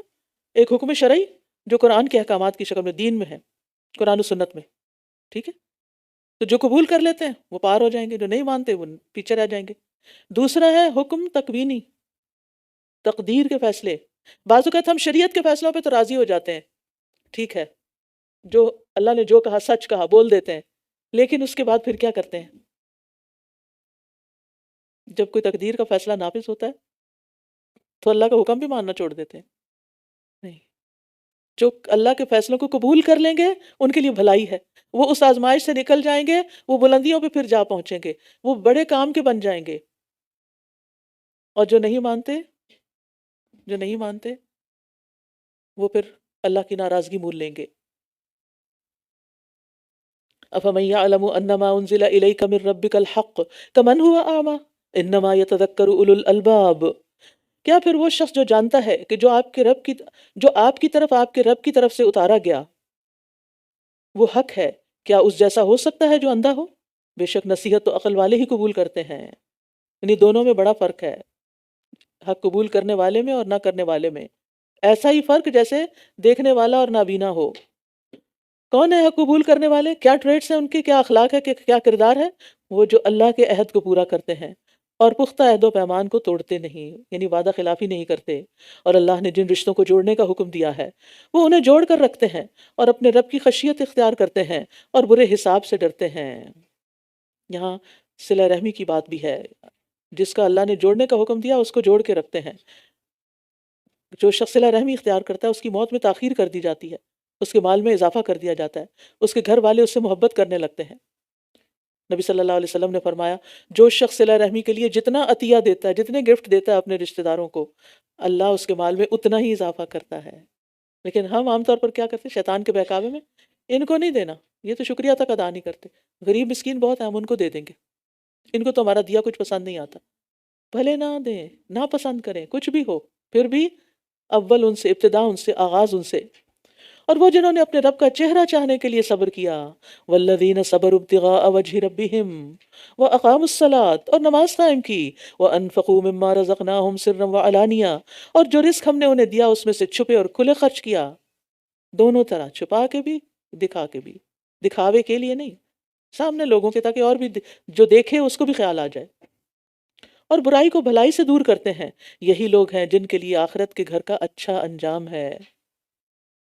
تو اس سے کیا پتہ چلتا ہے؟ باقی باتیں تو آپ نے پڑھی، یہاں بدسلوکی کے مقابلے میں حسن سلوک کا خاص سبق دیا جا رہا ہے۔ وَيَدْرَؤُونَ بِالْحَسَنَةِ السَّيِّئَةَ،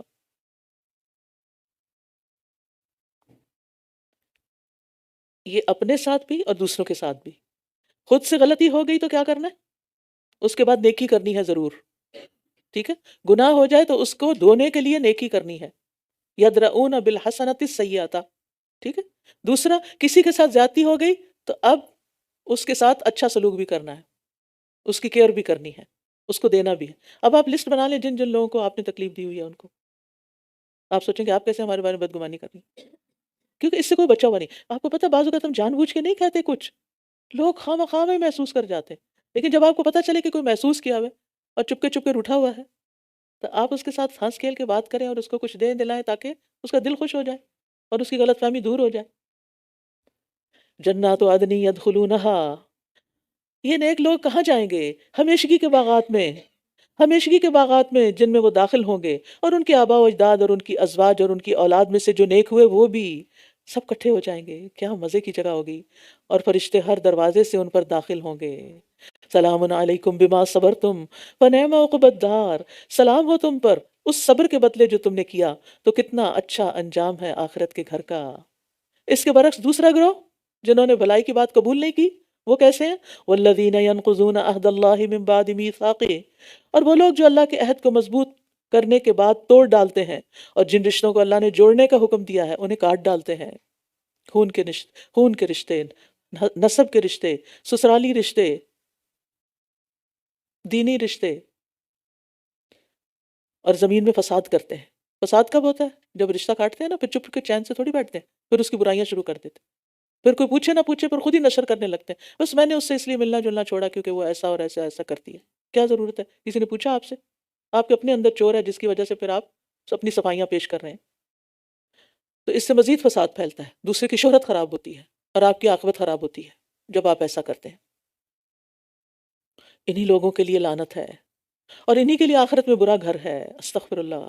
رشتے کاٹنے والوں کے ساتھ، عہد کی خلاف ورزی کرنے والوں کے ساتھ، ان کے ساتھ کیا سلوک ہوگا؟ ان پر لعنت ہے۔ اللہ یبسط، جو کوئی جتنا بھی برا کرے، جس کے ساتھ آپ کا خون کا رشتہ ہے نا، دل پہ پتھر رکھ کے اس کو منا لے، اس سے جوڑیں اپنے آپ کو۔ اللہ جس کے لیے چاہتا ہے رزق کو کشادہ کر دیتا ہے، اور جس کے لیے چاہتا ہے تنگ کر دیتا ہے۔ لیکن یاد رکھیے صلہ رحمی سے رزق میں برکت ہوتی ہے، اور وہ دنیا کی زندگی پر خوش ہو گئے، حالانکہ دنیا کی زندگی آخرت کے مقابلے میں بس ایک حقیر متاع ہے، بس تھوڑا سا سامان ہے۔ اللہ کے ہاں کسی انسان کے پسند ہونے یا ناپسند ہونے کا معیار نہیں کہ کسی کو زیادہ رزق مل گیا ہے، لیکن ناقص عقل والے دنیا کے رزق پر ہی خوش رہتے ہیں، آخرت کی فکر نہیں۔ تو یہاں پر 3 باتیں کی گئی کہ وہ دنیا پہ مطمئن، آخرت سے غافل۔ عقل مند انسان جو ہے آخرت کی زیادہ اچھی تیاری کرتا ہے، جو موت اور موت کے بعد کے مراحل کو کبھی نہیں بھولتا۔ اور وہ لوگ جنہوں نے کفر کیا، اور وہ لوگ جنہوں نے کفر اختیار کیا، کہتے ہیں اس پر اس کے رب کی طرف سے کوئی نشانی کیوں نہیں اتاری گئی؟ کہہ دیجئے اللہ جسے چاہتا ہے گمراہ کرتا ہے، اور جو اس کی طرف رجوع کرے اسے اپنی طرف ہدایت دے دیتا ہے۔ یعنی ایسے لوگ پھر بھٹکنے سے بچ نہیں سکتے جو صرف اعتراضات میں جیتے ہیں۔ الذین آمنوا وتطمئن قلوبهم بذکر اللہ الا بذکر اللہ تطمئن القلوب، وہ لوگ جو ایمان لائے اور ان کے دل اللہ کے ذکر سے اطمینان پاتے ہیں، خبردار اللہ کے ذکر سے ہی دل اطمینان پاتے ہیں۔ یہ اللہ کی طرف رجوع کرنے والوں کی صفت ہے۔ ذکر کا مطلب نصیحت بھی ہے اور یاد کرنا بھی، ٹھیک ہے؟ تو ایک معنی یہ ہے کہ جو لوگ ایمان لاتے ہیں ان کے دل کو قرآن و سنت کی نصیحت سے تسلی ملتی ہے، قرآن پڑھنے سے، قرآن کی مجالس میں بیٹھنے سے اطمینان قلب نصیب ہوتا ہے۔ کیونکہ آپ دیکھیے، آپ انسانوں کی کتنی بھی باتیں سن لیں تو آپ کو ڈاؤٹ رہتا ہے، پتہ نہیں یہ صحیح بھی ہے کہ نہیں، لیکن جب اللہ کی بات سنتے ہیں کہ اللہ تعالیٰ نے فرمایا کہ اگر تم ایسا کرو گے تو تمہیں ایسی جزا ملے گی، تو انسان تسلی سے کرتا ہے کہ اللہ نے فرما دیا نا، بس پکی بات ہے، ایسا ہی ہوگا، اور وہ چل پڑتا ہے۔ تو ذکر کا معنی نصیحت بھی، کیونکہ ہم اس کو عام طور پر نا صرف تسبیح پھیرنے کے معنی میں لیتے ہیں، تسبیح پھیرو گے تو اطمینان قلب ہوگا، وہ بھی ہے، لیکن اصل بات کیا ہے؟ نمبر 1 نصیحت، اور یہ نصیحت اللہ کے رسول پر نازل ہوئی، انا نحن نزلنا الذکر وانا لہ لحافظون، بے شک ہم نے ہی یہ نصیحت نازل کی اور ہم اس کی ضرور حفاظت کرنے والے ہیں۔ لیکن کچھ لوگ اس نصیحت سے محروم ہیں، انہیں اطمینان قلب کہاں سے نصیب ہو؟ جتنے مسائل ہیں ان سب کا حل قرآن و سنت میں ہے، آپ سیکھنے والے، جاننے والے بن جائیں۔ اور دوسرا معنی یاد الہی ہے، اور یہ ان کے خالص اور پختہ ایمان کی علامت ہے کہ ذہن کتنی بھی فکروں میں الجھا ہوا ہو، لیکن جو ہی نماز شروع کریں ساری باتیں بھول جائیں، اور نماز میں سلام پھیریں تو اطمینان قلب سے۔ تو ہر دل جو ہے نا وہ اللہ کا مطیع ہے، اور وہ ذکر کے ساتھ ہی مطمئن ہوتا ہے۔ ذکر دل کی غذا ہے، جیسے آپ سٹارو کرتے ہیں، بھوک لگتی ہے آپ کو، ایسے ہی دل کو بھی بھوک لگتی ہے، اور اس کی بھوک مٹتی ہے اللہ کے ذکر سے۔ اللہ کا ذکر زندگی دیتا ہے۔ نبی صلی اللہ علیہ وسلم نے فرمایا، اس شخص کی مثال جو اپنے رب کا ذکر کرتا ہے اور جو اپنے رب کا ذکر نہیں کرتا، زندہ اور مردہ جیسی ہے۔ ذکر کرنے والا، نصیحت قبول کرنے والا زندہ ہے، اور اس قرآن و سنت سے غافل ایسے ہی جی رہا ہے جیسے کوئی مردہ ہو۔ وہ لوگ جو ایمان لائے اور انہوں نے نیک عمل کیے، ان کے لیے خوشخبری ہے اور عمدہ ٹھکانہ ہے۔ طوبیٰ خوشخبری بھی ہے، اور ایک جنت کے درخت کا نام بھی ہے جس کی مسافت 100 سال کے برابر ہے۔ اتنا بڑا درخت ہے کہ 100 سال چلتے جاؤ تو سایہ ختم نہ ہو، اور اہل جنت کے کپڑے اسی کی تہ میں سے نکلیں گے، اور یہ درخت جنت الفردوس کے سائے تلے ہے۔ کیا شان ہے اس درخت کی بھی، سبحان اللہ۔ اسی طرح ہم نے آپ کو ایسی امت میں رسول بنا کر بھیجا ہے جس سے پہلے کئی امتیں گزر چکی، تاکہ آپ ان کو پڑھ کر سنائیں جو ہم نے آپ کی طرف وحی کیا ہے، اور یہ رحمان کا انکار کر رہے ہیں۔ کہہ دیجئے وہی میرا رب ہے، اس کے سوا کوئی معبود نہیں، اسی پر میں نے توکل کیا ہے اور اسی کی طرف میرا لوٹنا ہے، علیہ توکلت و الیہ متاب۔ یہاں امت کی بات ہوئی نا، ہم نے آپ کو ایک ایسی امت میں رسول بنا کر بھیجا جس سے پہلے بہت سی امتیں گزری۔ تو نبی صلی اللہ علیہ وسلم کی امت 2 حصوں میں ہے، ایک امت دعوت اور ایک امت اجابت۔ امت دعوت وہ لوگ جن کی طرف رسول بھیجا جائے اور وہ مسلمان ہو جائیں، اور وہ مسلمان ہو یا کافر ہو، یا جیسے پچھلی امتوں کی طرف رسول بھیجے گئے۔ اور امت اجابت وہ ہوتی ہے جو جواب دیتی ہے، یعنی دعوت قبول کر لیتی ہے۔ تو اس آیت میں امت دعوت مراد ہے۔ اور اگر کوئی ایسا قرآن ہوتا جس سے پہاڑ چلا دیے جاتے، یا اس کے ذریعے زمین پھاڑ دی جاتی، یا اس کے ذریعے مردوں سے کلام کیا جاتا، تب بھی یہ اس کو نہ مانتے، کیونکہ انہوں نے ٹھان لی ہے نہ ماننے کی۔ بلکہ اختیار سارے کا سارا اللہ ہی کے لیے ہے۔ کیا پھر بھی وہ لوگ جو ایمان لائے ہیں اس بات سے مایوس نہیں ہو گئے کہ اگر اللہ چاہتا تو سب لوگوں کو ضرور ہدایت دے دیتا؟ اور جن لوگوں نے کفر کیا ہے ان کو کوئی نہ کوئی آفت ان کے کیے کے بدلے پہنچتی رہے گی، ہمیشہ پہنچتی رہے گی، یا ان کے گھر کے قریب اترتی رہے گی، یہاں تک کہ اللہ کا وعدہ آ جائے۔ بے شک اللہ وعدے کی خلاف ورزی نہیں کرتا۔ قرآن سے مراد کوئی قرآن یعنی پڑھی جانے والی کتاب۔ اور بے شک آپ سے قبل کئی رسولوں کا مذاق اڑایا گیا تھا، تو میں نے ان لوگوں کو جنہوں نے کفر کیا ڈھیل دی تھی، پھر میں نے انہیں پکڑ لیا تو کیسی سخت تھی سزا میری۔ کیا بھلا وہ جو ہر شخص پر نگران ہے، کون ہے وہ؟ اللہ رب العزت۔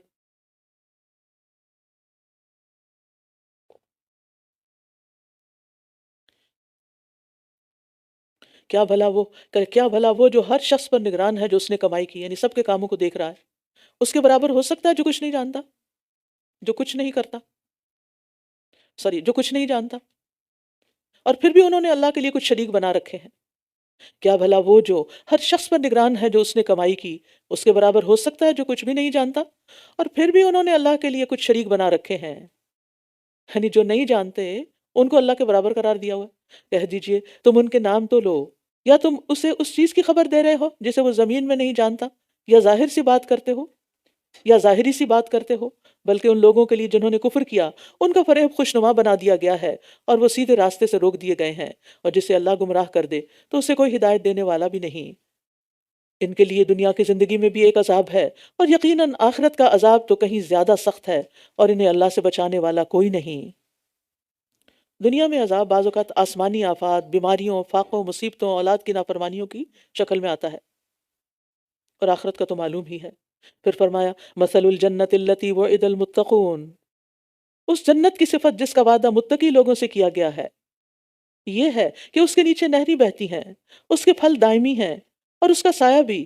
یہ ان لوگوں کا انجام ہے جنہوں نے تقوی اختیار کیا، اور کافروں کا انجام آگ ہے۔ یاد رکھیے جنت کے پھل دائمی ہیں، موسمی نہیں ہے، سیزنل نہیں ہے کہ کبھی ہوں اور کبھی نہ ہو۔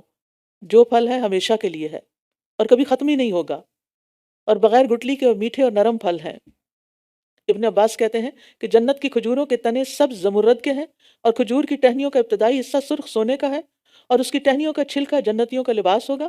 ان میں سے کچھ چھوٹے کپڑے اور کچھ ہلے ہوں گے۔ اس کے پھل مٹکوں اور ڈولوں کے برابر ہوں گے۔ وہ دودھ سے زیادہ سفید، شہد سے زیادہ میٹھے، مکھن سے زیادہ نرم ہوں گے، اور ان میں گٹلیاں نہیں ہوں گی۔ سیڈ لیس والذین آتیناہم الکتاب یفرحون بما انزل الیک، اور وہ لوگ جنہیں ہم نے کتاب دی، وہ اس پر خوش ہوتے ہیں جو آپ کی طرف اتارا گیا۔ اور کچھ گروہ ایسے ہیں جو اس کے بعض حصے کا انکار کرتے ہیں۔ کہہ دیجئے مجھے تو یہی حکم دیا گیا ہے کہ میں اللہ ہی کی عبادت کروں اور اس کے ساتھ کسی کو شریک نہ ٹھہراؤں۔ اسی کی طرف میں بلا رہا ہوں، اور اسی کی طرف میرا لوٹنا ہے۔ اور الکتاب سے مراد یہاں قرآن مجید ہے، یعنی جن لوگوں کو کتاب دی، یعنی مسلمان، وہ آپ صلی اللہ علیہ وسلم پر اترنے والی آیات پر دل سے خوش ہوتے ہیں۔ جن کے اندر جتنا ایمان ہوتا ہے نا، وہ قرآن کی آیات اتنے ہی شوق سے سنتا ہے، اتنے ہی شوق سے پڑھتا ہے، اور ان کے دل پہ اتنا ہی زیادہ اثر ہوتا ہے، کیونکہ یہ ایمان ہی دلوں کو سجا دیتا ہے، روشن کرتا ہے، نرم کر دیتا ہے۔ اور اسی طرح ہم نے اس قرآن کو عربی زبان میں ایک حکم کے طور پر نازل کیا ہے، اور اگر آپ نے ان کی خواہشات کی پیروی کی اس کے بعد کہ آپ کے پاس علم آ چکا، تو اللہ کے مقابلے میں نہ آپ کا کوئی دوست ہوگا اور نہ ہی کوئی بچانے والا۔ تو یہاں عام مسلمانوں سے خطاب ہے، اور علم سے مراد علم وحی ہے۔ اور یقیناً آپ سے پہلے بھی ہم نے کئی رسولوں کو بھیجا، اور ہم نے ان کے لیے بیویاں اور اولاد بنائی، اور کسی رسول کے لیے یہ ممکن نہ تھا کہ وہ اللہ کے اذن کے بغیر کوئی نشانی لاتا۔ ہر وقت کے لیے ایک لکھی ہوئی تقدیر ہے۔ اس جملے میں ایک اعتراض کا جواب ہے۔ عام طور پر لوگوں کا خیال ہوتا ہے نکاح کرنے والا، بال بچوں والا، یہ تو دنیا دار لوگ ہوتے ہیں، یہ تو دنیا دار لوگوں کا کام ہے۔ نبیوں کو اور اللہ والوں کو اس سے کیا تعلق؟ انہیں طالب دنیا نہیں، تارک دنیا ہونا چاہیے۔ ہمارے دین میں اس کا کوئی کانسیپٹ نہیں۔ ہمارے دین میں نکاح ایمان کو مکمل کرتا ہے۔ اولاد کی تربیت ایک بہت بڑا نیکی کا کام ہے۔ حلال طریقے سے اپنی خواہش پوری کرنا بھی عبادت ہے، اس پر بھی اجر ہے۔ تو اللہ تعالیٰ نے جواب میں کیا فرمایا؟ جو رسول پہلے گزر چکے سب بال بچوں والے تھے، ان کے سچا ہونے پر تم ایمان رکھتے ہو، پھر محمد صلی اللہ علیہ وسلم پر کیوں انکار کرتے ہو؟ محمد صلی اللہ علیہ وسلم کا انکار کیوں کرتے ہو؟ اور یہ کہ پیغمبر جو ہوتے ہیں وہ بشر ہوتے ہیں، اور وہ بشری تقاضے رکھتے ہیں، اور بشری تقاضے پورے کرتے ہیں۔ ان کو بھوک بھی لگتی ہے، ان کو شادی کی بھی ضرورت ہوتی ہے، ان کو بچے بھی اچھے لگتے ہیں، اور یہ ان کے لیے حرام نہیں ہے۔ یعقوب علیہ السلام اللہ کے کتنے نیک بندے تھے، اور کتنے بیٹے تھے ان کے؟ 12۔ تو اس میں کیا حرج ہے؟ اللہ جسے چاہے 12 دے، اور جسے چاہے 12 سے بھی زیادہ دے دے۔ اللہ جو چاہتا ہے مٹا دیتا ہے، اور جو چاہتا ہے قائم رکھتا ہے، اور اسی کے پاس اصل کتاب ہے۔ یہاں مشرکین کے بعض اعتراضات کا جواب دیا جا رہا ہے۔ وہ کہتے تھے کہ پہلے آئی ہوئی کتابیں جب موجود تھی تو نئی کتاب کی کیا ضرورت تھی؟ اب جواب کیا ہے کہ ان میں تحریف ہو گئی، اب وہ منسوخ ہیں، اس لیے نئی کتاب کی پیروی کا حکم دیا گیا۔ پھر وہ کہتے ہیں اچھا خدا کی کتاب میں تحریف کیسے ہو سکتی ہے؟ اللہ نے اس کی حفاظت کیوں نہیں کی؟ کوئی خدائی کتاب منسوخ کیسے ہو گئی؟ تو پھر جواب کیا ہوتا ہے؟ یہ کتاب بھی اسی رب کی کتاب ہے جس نے تورات اور انجیل نازل کی تھی، لیکن جسے تم تورات سمجھتے ہو، اسی کے احکامات کی اسی کے احکامات کو نہیں مانتے۔ تو یہاں اور پھر یہ ہے کہ قرآن بھی ام الکتاب ہی سے ہے۔ اس کے بارے میں بتا دیا گیا کہ ساری آسمانی کتابیں ایک ہی سرچشمے سے نکلی ہیں، اور اگر ہم آپ کو اس چیز کا کچھ حصہ دکھا دیں جس کا ہم ان سے وعدہ کرتے ہیں، یا ہم اس سے پہلے آپ کو فوت کر لیں، تو بے شک آپ کے ذمہ صرف پہنچا دینا ہے اور حساب لینا ہمارے ذمہ ہے۔ مطلب یہ ہے کہ تم اس فکر میں نہ پڑو کہ جن لوگوں نے تمہاری دعوت کو جھٹلا دیا ان کا انجام کیا ہوتا ہے اور کب آتا ہے، کب ان پہ عذاب آتا ہے۔ یہ فیصلہ ہمارا ہے، جب چاہیں کریں۔ آپ اپنا کام یکسوئی سے کرتے رہیں اور فیصلہ اللہ تعالیٰ پہ چھوڑ دیں۔ کیا انہوں نے دیکھا نہیں کہ ہم زمین کو اس کے کناروں سے گھٹاتے چلے آتے ہیں؟ ہم زمین کو اس کے کناروں سے گھٹاتے چلے آ رہے ہیں، اور اللہ فیصلہ فرماتا ہے، کوئی اس کے فیصلے میں رد و بدل کرنے والا نہیں، اور وہ جلد حساب لینے والا ہے۔ اللہ تعالیٰ نے بڑے لطیف انداز میں بیان کیا ہے کہ اللہ کی طرف جب لوگوں کو بلایا جاتا ہے تو پھر اللہ تعالیٰ کے اذن سے جب وہ دعوت پھیلتی ہے تو گویا اللہ تعالیٰ خود اس زمین کی طرف بڑھتا چلا جا رہا ہے۔ یعنی اس سے تعبیر کیا، یعنی جیسے نبی صلی اللہ علیہ وسلم کی دعوت سے لوگ مسلمان ہوئے تو کہاں کہاں تک اسلام پھیل گیا، کہاں کہاں تک مسلمانوں نے فتوحات کی، اور ان سے پہلے لوگوں نے بھی چالیں چلی تھیں، مگر ساری تدبیریں تو اللہ ہی کی ہیں، مگر ساری تدبیریں تو اللہ ہی کے لیے ہیں۔ ہر شخص جانتا ہے جو وہ کمائی کر رہا ہے، اور کفار جلد جان لیں گے کہ گھر کا اچھا انجام کس کے لیے ہے۔ یعنی آج کو یہ نئی بات نہیں کہ حق کی آواز کو دبانے کے لیے جھوٹ، فریب اور ظلم کے حربے اختیار کیے جائیں۔ پچھلی تاریخ میں بھی یہی کچھ ہوتا رہا ہے، اور جن لوگوں نے کفر کیا وہ کہتے ہیں کہ آپ رسول نہیں ہیں۔ کہہ دیجئے میرے اور تمہارے درمیان اللہ گواہ کافی ہے، اور وہ شخص بھی جس کے پاس کتاب کا علم ہے، یعنی جو واقعی آسمانی کتابوں کا علم رکھتا ہے، وہ اس بات کی گواہی دے گا کہ جو میں پیش کر رہا ہوں وہی تعلیم ہے جو پچھلے انبیاء لے کر آئے تھے، کوئی نئی چیز نہیں۔ سورۃ ابراہیم۔ بسم الله الرحمن الرحيم ألف لام را كتاب أنزلناه إليك لتخرج الناس من الظلمات إلى النور بإذن ربهم إلى صراط العزيز الحميد۔ الف لام را، یہ ایک کتاب ہے جسے ہم نے آپ کی طرف نازل کیا ہے تاکہ آپ لوگوں کو ان کے رب کے اذن سے اندھیروں سے روشنی کی طرف نکال لائیں، بہت زبردست خوب تعریف والے رب کے راستے کی طرف، یعنی تاریکیوں سے روشنی کی طرف لے آئیں۔ مطلب یہ ہے کہ شیطان کے رستوں سے نکال کر اللہ کے راستے پر لے آئیں، کیونکہ جو شخص اللہ کی راہ پر نہیں وہ دراصل جہالت کے اندھیروں میں بھٹک رہا ہے، خواہ وہ اپنے آپ کو کتنا ہی روشن خیال سمجھے اور اپنے خیال میں کتنا ہی وہ پڑھا لکھا ہو، لیکن جس شخص نے اللہ کا راستہ پا لیا وہ علم کی روشنی میں آ گیا، چاہے وہ کوئی ان پڑھ دیہاتی کیوں نہ ہو۔ تو ہدایت کی توفیق اللہ دیتا ہے، مبلغ کے ذمے صرف پیغام پہنچانا ہے، کسی کو راہ راست پہ لے آنا اس کے بس میں نہیں، یہ صرف اللہ کی توفیق سے ہوتا ہے۔ اور اللہ کس کو توفیق دیتا ہے؟ جو ہدایت کا طالب ہوتا ہے، ضد، ہٹ دھرمی اور تعصب سے پاک ہوتا ہے، جو خواہشات کا بندہ نہیں ہوتا، اپنے نفس کا بندہ نہیں ہوتا، کھلی آنکھوں کھلے کانوں سے دیکھتا اور سنتا ہے، صاف دماغ سے سوچتا ہے، معقول بات کو بے لاگ طریقے سے مان لیتا ہے، اس اللہ کے راستے کی طرف۔ یہ سب اسی کا ہے جو کچھ آسمانوں اور زمین میں ہے، اور ہلاکت ہے کافروں کے لیے ایک سخت عذاب سے۔ وہ لوگ جو دنیا کی زندگی کو آخرت پر ترجیح دیتے ہیں اور اللہ کے راستے سے روکتے ہیں اور اس میں ٹیڑھا پن تلاش کرتے ہیں، یہی لوگ دور کی گمراہی میں پڑے ہوئے ہیں۔ یعنی انہیں صرف دنیا کی فکر ہے، آخرت کی پرواہ نہیں، دنیا کے فائدوں، لذتوں، آسائشوں کی خاطر آخرت کا نقصان مول لے رہے ہیں۔ آخرت کی کامیابی کے لیے دنیا کا کوئی نقصان یا تکلیف یا کوئی خطرہ یا کسی لذت سے محرومی برداشت نہیں کر سکتے۔ تو جو لوگ دنیا اور آخرت دونوں کا کمپیریزن صحیح طریقے سے کر لیتے ہیں، ٹھنڈے دل سے کر لیتے ہیں، تو پھر وہ اور طرح فیصلہ کرتے ہیں۔ تو یستحبون، ترجیح دینا، پرائرٹی دینا، یعنی دنیا کو ناجائز طریقے سے طلب کرتے ہیں، وہ دنیا میں ہی رہنا پسند کرتے ہیں، دنیا کی نعمتوں سے ہی فائدہ اٹھانا چاہتے ہیں، آخرت کو بھولے ہوئے ہیں اور ہم نے ہر رسول کو اس کی قوم کی زبان میں ہی بھیجا ہے تاکہ وہ ان کے لیے حق کو واضح کر دے۔ تو اللہ جسے چاہتا ہے گمراہ کر دیتا ہے اور جسے چاہتا ہے ہدایت دیتا ہے، اور وہ بہت زبردست، بہت حکمت والا ہے۔ یعنی اللہ تعالیٰ نے جو نبی جس قوم میں بھیجا اس پر اسی قوم کی زبان میں اپنا کلام نازل کیا، تاکہ وہ قوم اس سے اچھی طرح سمجھ جائے اور اس کے پاس کوئی عذر نہ ہو کہ آپ کی بھیجی ہوئی تعلیم تو ہمیں سمجھ ہی نہیں آتی تھی۔ اور اللہ نے کبھی معجزہ دکھانے کے لیے یہ نہیں کیا کہ رسول تو بھیجے عربوں میں اور کلام سنائے وہ جاپانی زبان میں۔ اور بلا شبہ ہم نے موسیٰ کو اپنی نشانیوں کے ساتھ بھیجا کہ اپنی قوم کو اندھیروں سے روشنی کی طرف نکال لاؤ اور انہیں اللہ کے دنوں کی یاد دلاؤ، بے شک اس میں نشانیاں ہیں ہر اس شخص کے لیے جو بہت صبر کرنے والا، بہت شکر کرنے والا ہو۔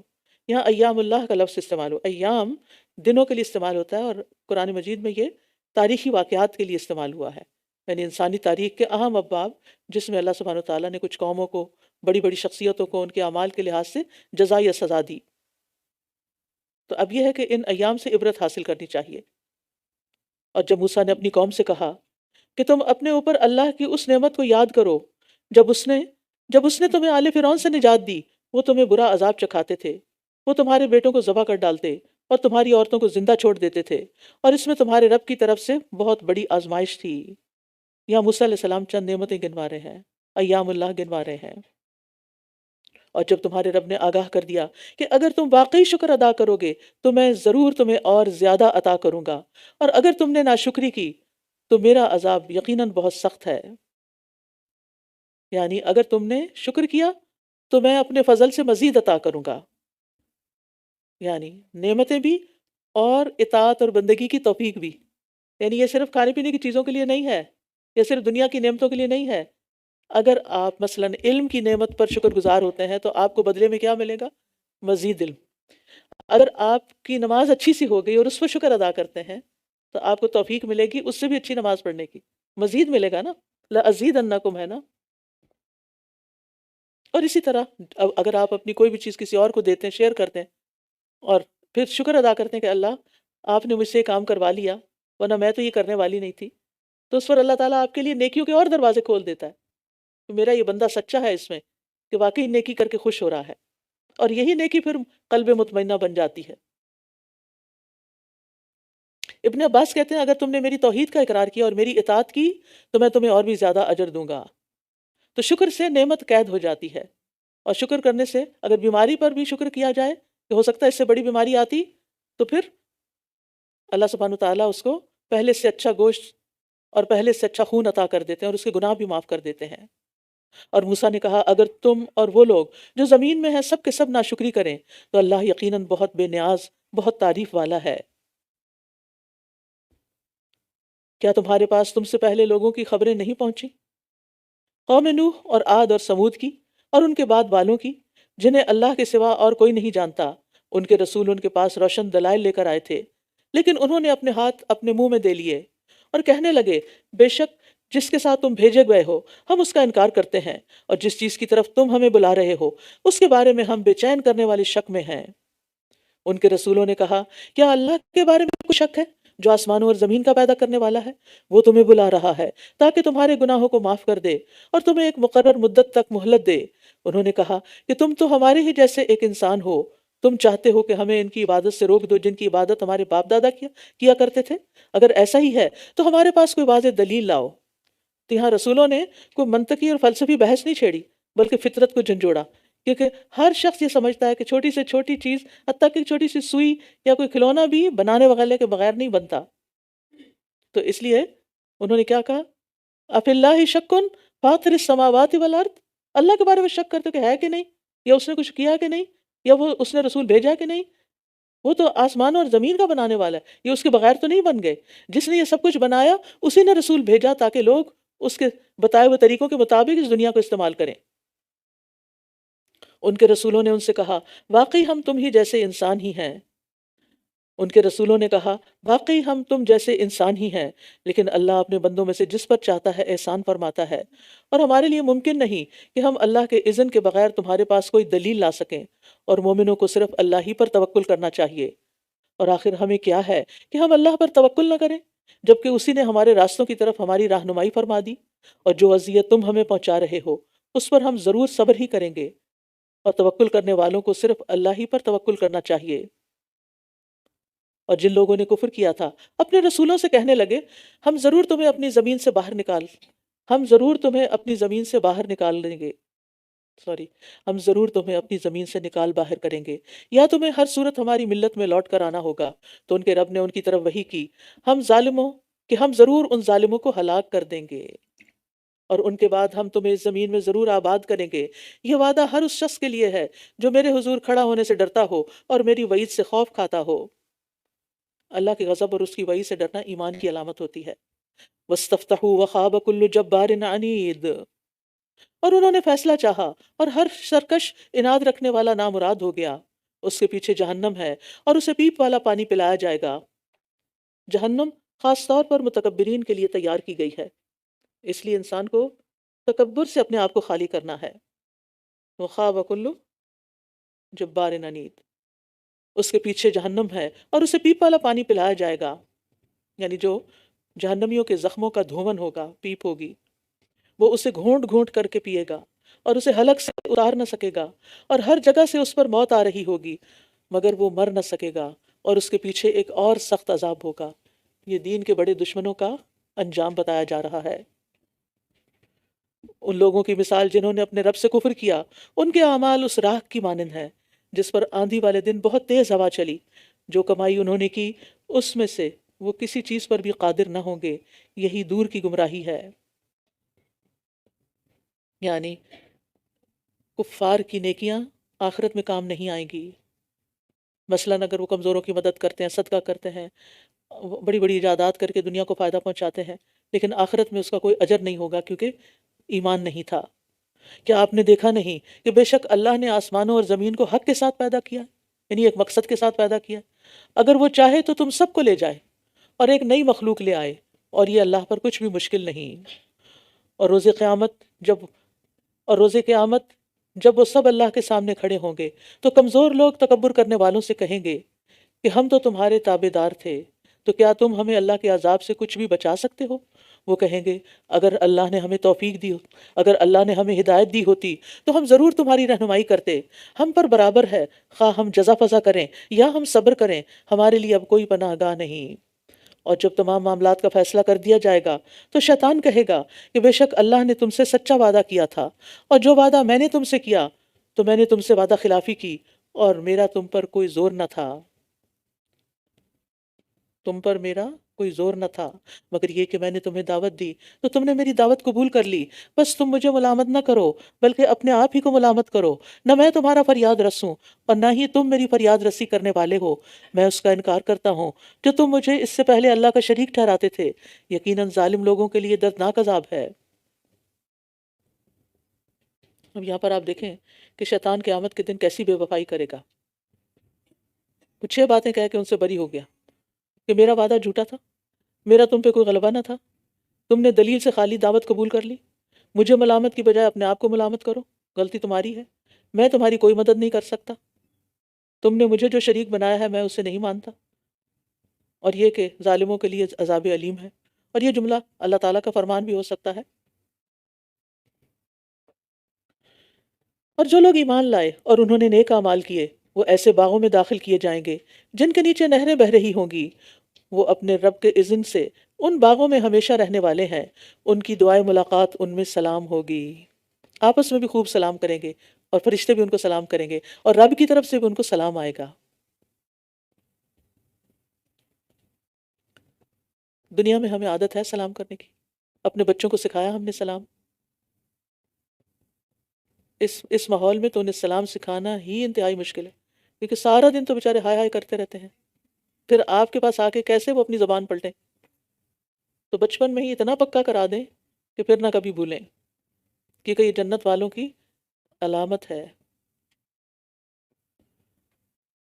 أَلَمْ تَرَ كَيْفَ ضَرَبَ اللَّهُ مَثَلًا كَلِمَةً طَيِّبَةً كَشَجَرَةٍ طَيِّبَةٍ أَصْلُهَا ثَابِتٌ وَفَرْعُهَا فِي السَّمَاءِ۔ کیا آپ نے دیکھا نہیں کہ اللہ نے عمدہ بات کی مثال کس طرح بیان کی ہے؟ جیسے ایک عمدہ درخت ہو جس کی جڑ مضبوط ہو اور اس کی شاخیں آسمان میں ہوں۔ جڑیں مضبوط اور شاخیں آسمان میں۔ اب یہ کلمہ طیبہ کیا ہے؟ کلمہ طیبہ میں ہر پاکیزہ کلام شامل ہے۔ مثلاً یہ کلمہ توحید ہے، لا الہ الا اللہ، اور اعمال اس پر ہر وقت لگنے والے پھل ہیں۔ اسی طرح تسبیح، تقدیس، تحمید، تحلیل، یہ سارے اذکار بھی کیا ہیں؟ کلمہ طیبہ ہیں۔ تو پاکیزہ اور عمدہ درخت کی کچھ خوبیاں ہوتی ہیں کہ اس کی جڑ مضبوط ہوتی ہے، جس کی وجہ سے اس کا اکھڑنا مشکل ہے، اور وہ زمین سے غذا بخوبی حاصل کر لیتا ہے اور ڈٹ کے کھڑا رہتا ہے آندھی اور طوفانوں کے سامنے۔ دوسرا یہ کہ اس کی چوٹی بہت اونچی ہے، جس کی وجہ سے اس کو نقصان نہیں دیا جا سکتا، وہ آلودگی سے محفوظ ہے، دھوپ اور صاف فضا اور ہوا اس کا مقدر ہے۔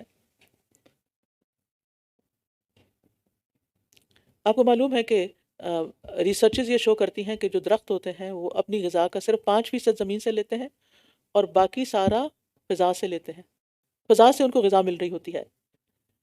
اچھے درخت کی تیسری خوبی ہے کہ وہ ایور گرین ہوتا ہے، ہر وقت اپنے پھل دیتا ہے۔ بعض نے کہا طیب درخت سے مراد کھجور کا درخت ہے، اور مومن کی مثال کھجور کے درخت کی سی ہے۔ تو بلا شبہ مومن کی مثال یہاں دی جا رہی ہے کہ جس کے دل کے اندر لا الہ الا اللہ راسخ ہو چکا ہوتا ہے، اللہ سے اس کا تعلق مضبوط ہوتا ہے، تو اس کے اعمال انتہائی خوبصورت ہوتے ہیں، ایور گرین، ہمیشہ آپ کو ہنستا مسکراتا ملے گا۔ اور پھر آندھیوں طوفانوں کے سامنے ڈٹ کے کھڑا ہوتا ہے، مخالفتوں کی پرواہ نہیں کرتا۔ اس کی شاخیں بلند بلند شاخیں، یعنی آسمان میں ہے شاخیں، یعنی اللہ سبحانہ تعالیٰ سے اس کا تعلق مضبوط ہوتا ہے۔ تو ایمان بھی 3 چیزوں کے ساتھ مکمل ہوتا ہے: دل کی تصدیق جو اندر ہے چھپا ہوا، زبان سے اقرار جو ظاہر ہو جاتا ہے تنے کی طرح، اور جسم کے ساتھ اس پر عمل کرنا، اس کا نتیجہ پھل پھول۔ تؤتی اکلہا کل حین، پھر فرمایا تؤتی اکلہا کل حین باذن ربہا، اپنے رب کے اذن سے ہر آن وہ اپنا پھل دیتا رہتا ہے، اپنے رب کے اذن سے ہر آن وہ اپنا پھل دیتا رہتا ہے، اور اللہ لوگوں کے لیے مثالیں بیان فرماتا ہے تاکہ وہ نصیحت حاصل کریں۔ ہر وقت پھل دینے سے مراد کیا ہے؟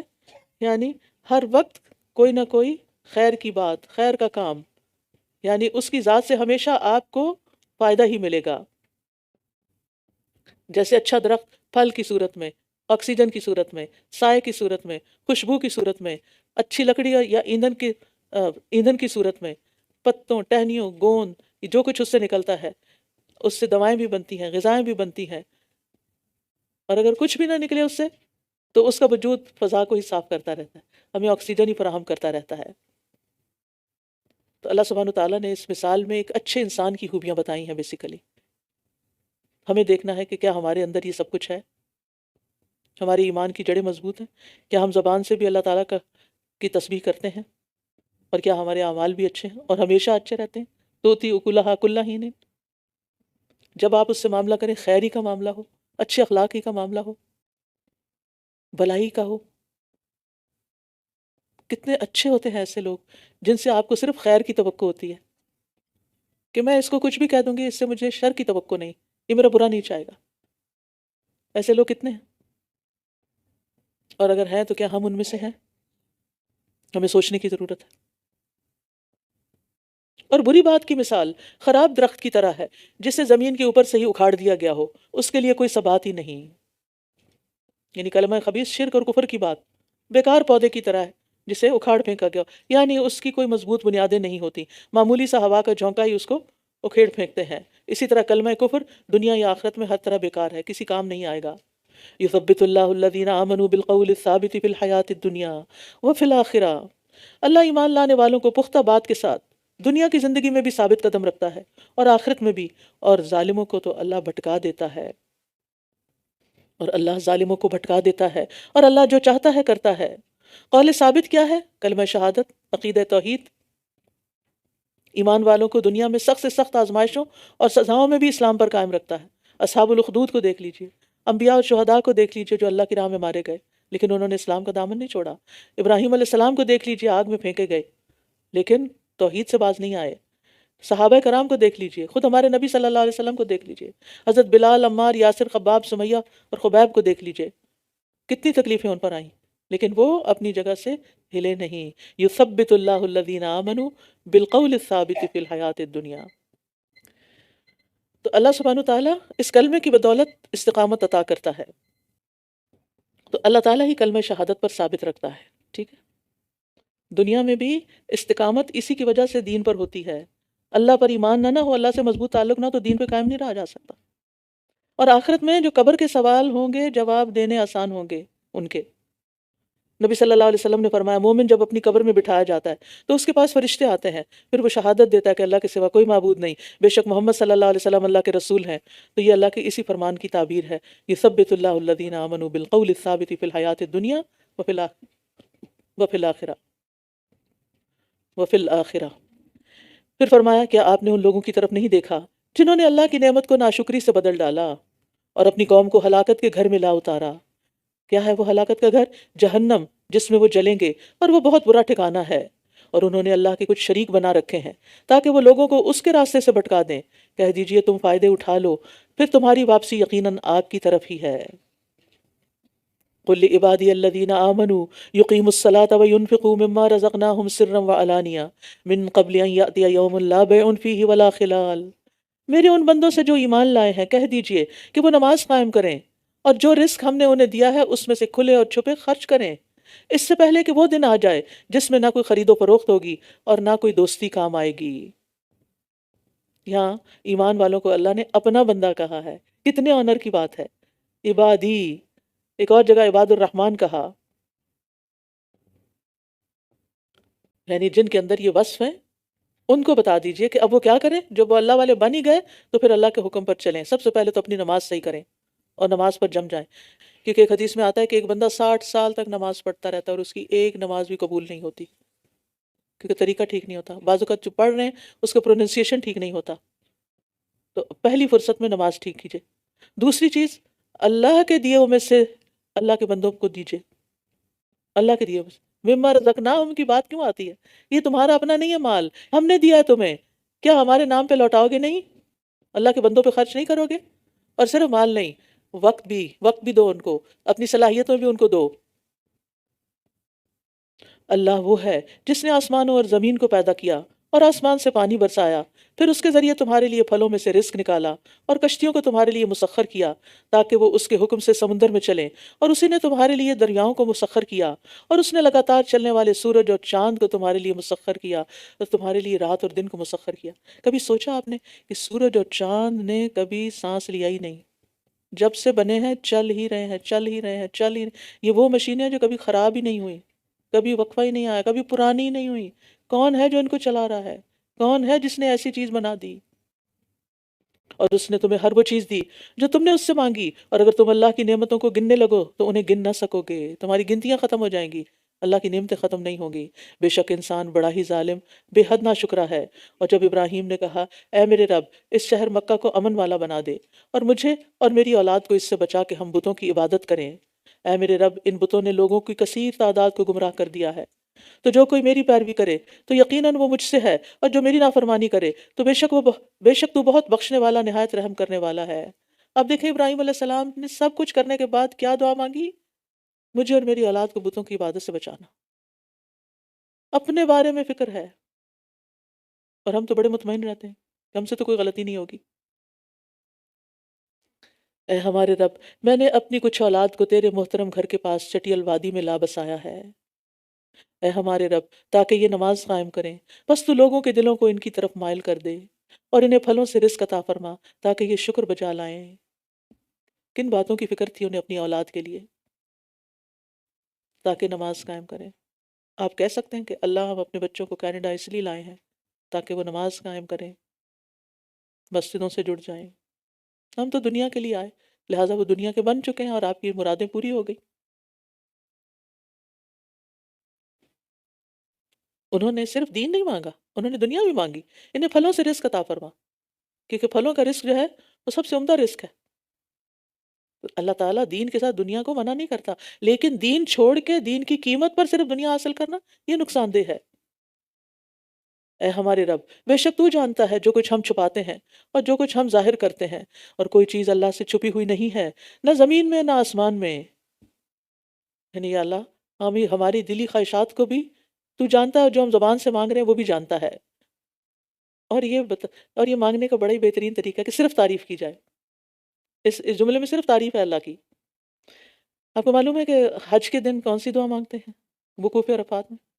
لا الہ الا اللہ وحدہ لا شریک لہ، لہ الملک و لہ الحمد وہو علی کل شیء قدیر۔ یہ دعا ہے جس میں کچھ مانگا نہیں، صرف اللہ کی تعریف اور توحید کا اقرار۔ اور اللہ کو یہ پسند ہے۔ اگر اللہ راضی ہو گیا تو سبھی کچھ مل جائے گا نا، دنیا میں بھی آخرت میں بھی۔ پھر کہتے ہیں الحمد للہ الذی وہب لی علی الکبر اسماعیل و اسحاق ان ربی لسمیع الدعاء۔ سب تعریفیں اللہ ہی کے لیے ہیں جس نے مجھے بڑھاپے کے باوجود اسماعیل اور اسحاق عطا کیے، بے شک میرا رب خوب دعا سننے والا ہے۔ رب اجعلنی مقیم الصلاۃ ومن ذریتی ربنا وتقبل دعاء ربنا اغفر لی ولوالدی وللمؤمنین یوم یقوم الحساب۔ اے میرے رب مجھے نماز قائم کرنے والا بنا دے، ایسی نماز پڑھوں جو تجھے پسند آ جائے، اور میری اولاد میں سے بھی اے ہمارے رب، اور میری دعا قبول کر لے۔ اے ہمارے رب مجھے، میرے والدین اور مومنوں کو بخش دینا جس روز حساب قائم ہوگا۔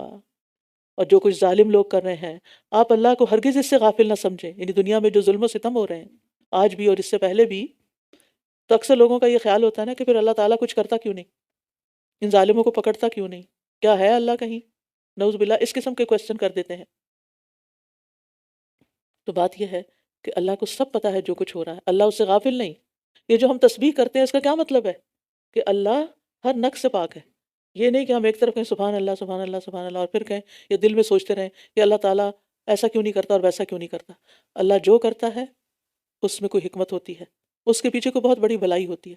اگر ظالموں کے ظلم سے کسی کی جان بھی چلی جاتی ہے تو آپ کو معلوم ہے کہ جو مظلوم ہے وہ پہلے سے ہزاروں گنا، ہزاروں تو بہت تھوڑا لفظ ہے، کوئی کمپیریزن ہی نہیں، ایسی زندگی کی طرف چلا جاتا ہے جس میں صرف راحتیں اور آسائشیں ہیں،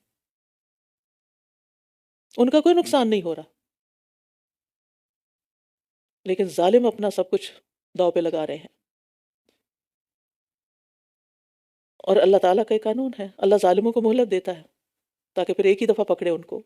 اور جو کچھ ظالم لوگ کر رہے ہیں آپ اللہ کو ہرگز اس سے غافل نہ سمجھیں، وہ تو انہیں اس دن تک ڈھیل دے رہا ہے جس میں نگاہیں پھٹی کی پھٹی رہ جائیں گی۔ وہ اپنے سروں کو اوپر اٹھائے ہوئے تیزی سے دوڑ رہے ہوں گے، ان کی نگاہ ان کی اپنی طرف بھی نہ لوٹ سکے گی، اور ان کے دل خالی ہوں گے۔ وَأَفْئِدَتُهُمْ ہَوَا۔ اور آپ لوگوں کو اس دن سے خبردار کیجئے جب ان پر عذاب آئے گا تو جن لوگوں نے ظلم کیا ہوگا وہ کہیں گے اے ہمارے رب ہمیں قریب کی ایک مدت تک اور مہلت دے دے، ہم تیری دعوت قبول کر لیں گے اور رسولوں کی پیروی کریں گے۔ کہا جائے گا کیا اس سے پہلے تم قسمیں نہیں کھاتے تھے کہ تمہارے لیے کوئی زوال نہیں؟ اور تم ان لوگوں کے گھروں میں رہتے رہے جنہوں نے اپنی جانوں پر ظلم کیا تھا، اور تمہارے لیے واضح ہو گیا تھا کہ ہم نے ان کے ساتھ کیسا سلوک کیا تھا، اور ہم نے تمہارے لیے کئی مثالیں بیان کر دی تھیں۔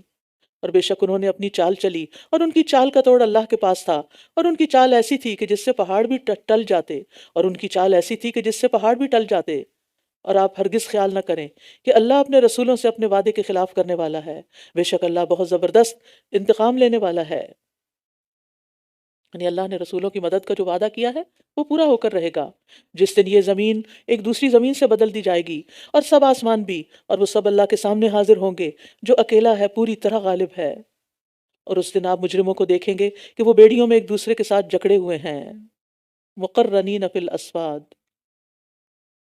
ان کے کرتے تار کول کے ہوں گے اور آگ ان کے چہروں کو ڈھانپے ہوئے ہوگی، تاکہ اللہ ہر شخص کو اس کا بدلہ دے جو اس نے کمائی کی، بے شک اللہ جلد حساب لینے والا ہے۔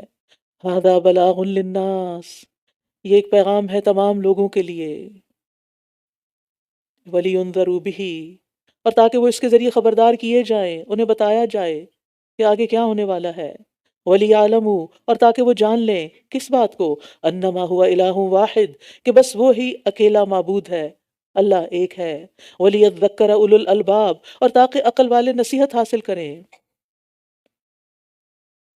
تو یہاں پر قرآن مجید کے نزول کے کچھ مقاصد بتائے گئے ہیں۔ نمبر 1 کہ لوگوں تک یہ پیغام، یعنی یہ قرآن، بلاغ کیا ہے؟ یہ قرآن ہے، یہ قرآن سارے انسانوں کے لیے، قرآن فار آل، یہ سب تک قرآن پہنچایا جائے، چھوٹے بڑے امیر غریب، کسی بھی رنگ کسی بھی نسل سے رہنے والے کو، تاکہ انہیں پتہ چل جائے کہ اس دنیا کی حقیقت کیا اور آخرت میں آگے کیا ہونے والا ہے، کل کو وہ ہمارا گریبان نہ پکڑے کہ ہم نے انہیں کچھ نہیں بتایا تھا۔ آپ سب کا فرض بنتا ہے کہ اس قرآن کی مجلس میں اور لوگوں کو بھی لے کر آئیں جو غافل ہیں، جو جن کے پاس کوئی موقع نہیں، جو اس قرآن سے دور ہیں، تاکہ کل یہ نہ کہیں کہ تم ہماری دوست تھی، خود تو تم نے قرآن پڑھ لیا، جنت کما لی، اور ہمیں تم نے چھوڑ دیا۔ آپ اس ڈر سے نہیں بتاتے نا کہ مائنڈ کریں گے، کوئی بات نہیں، کر لیں، پھر کیا ہوگا؟ اگر وہ آپ کے لیے مخلص ہے نا تو پھر مان بھی جائیں گے، پھر آپ کو شکریہ بھی ادا کریں گے کہ آپ نے ان کو بلا لیا۔ لیکن کتنے افسوس کی بات ہے، کوئی ہمیں اپنی دعوت پہ نہ بلائے تو ہم کتنا ناراض ہو جاتے ہیں، ضرور جتاتے ہیں۔ اور جو جس دعوت پہ لوگ بلا رہے ہیں، جس دعوت پہ اللہ کے رسول نے بلایا لوگوں کو، اس دعوت کی پرواہ ہی نہیں، اچھا اچھا کر کے ٹال دیتے ہیں۔ تو بلاغ للناس کس اعتبار سے؟ نمبر 1، اللہ تعالیٰ کا پیغام پہنچ جائے۔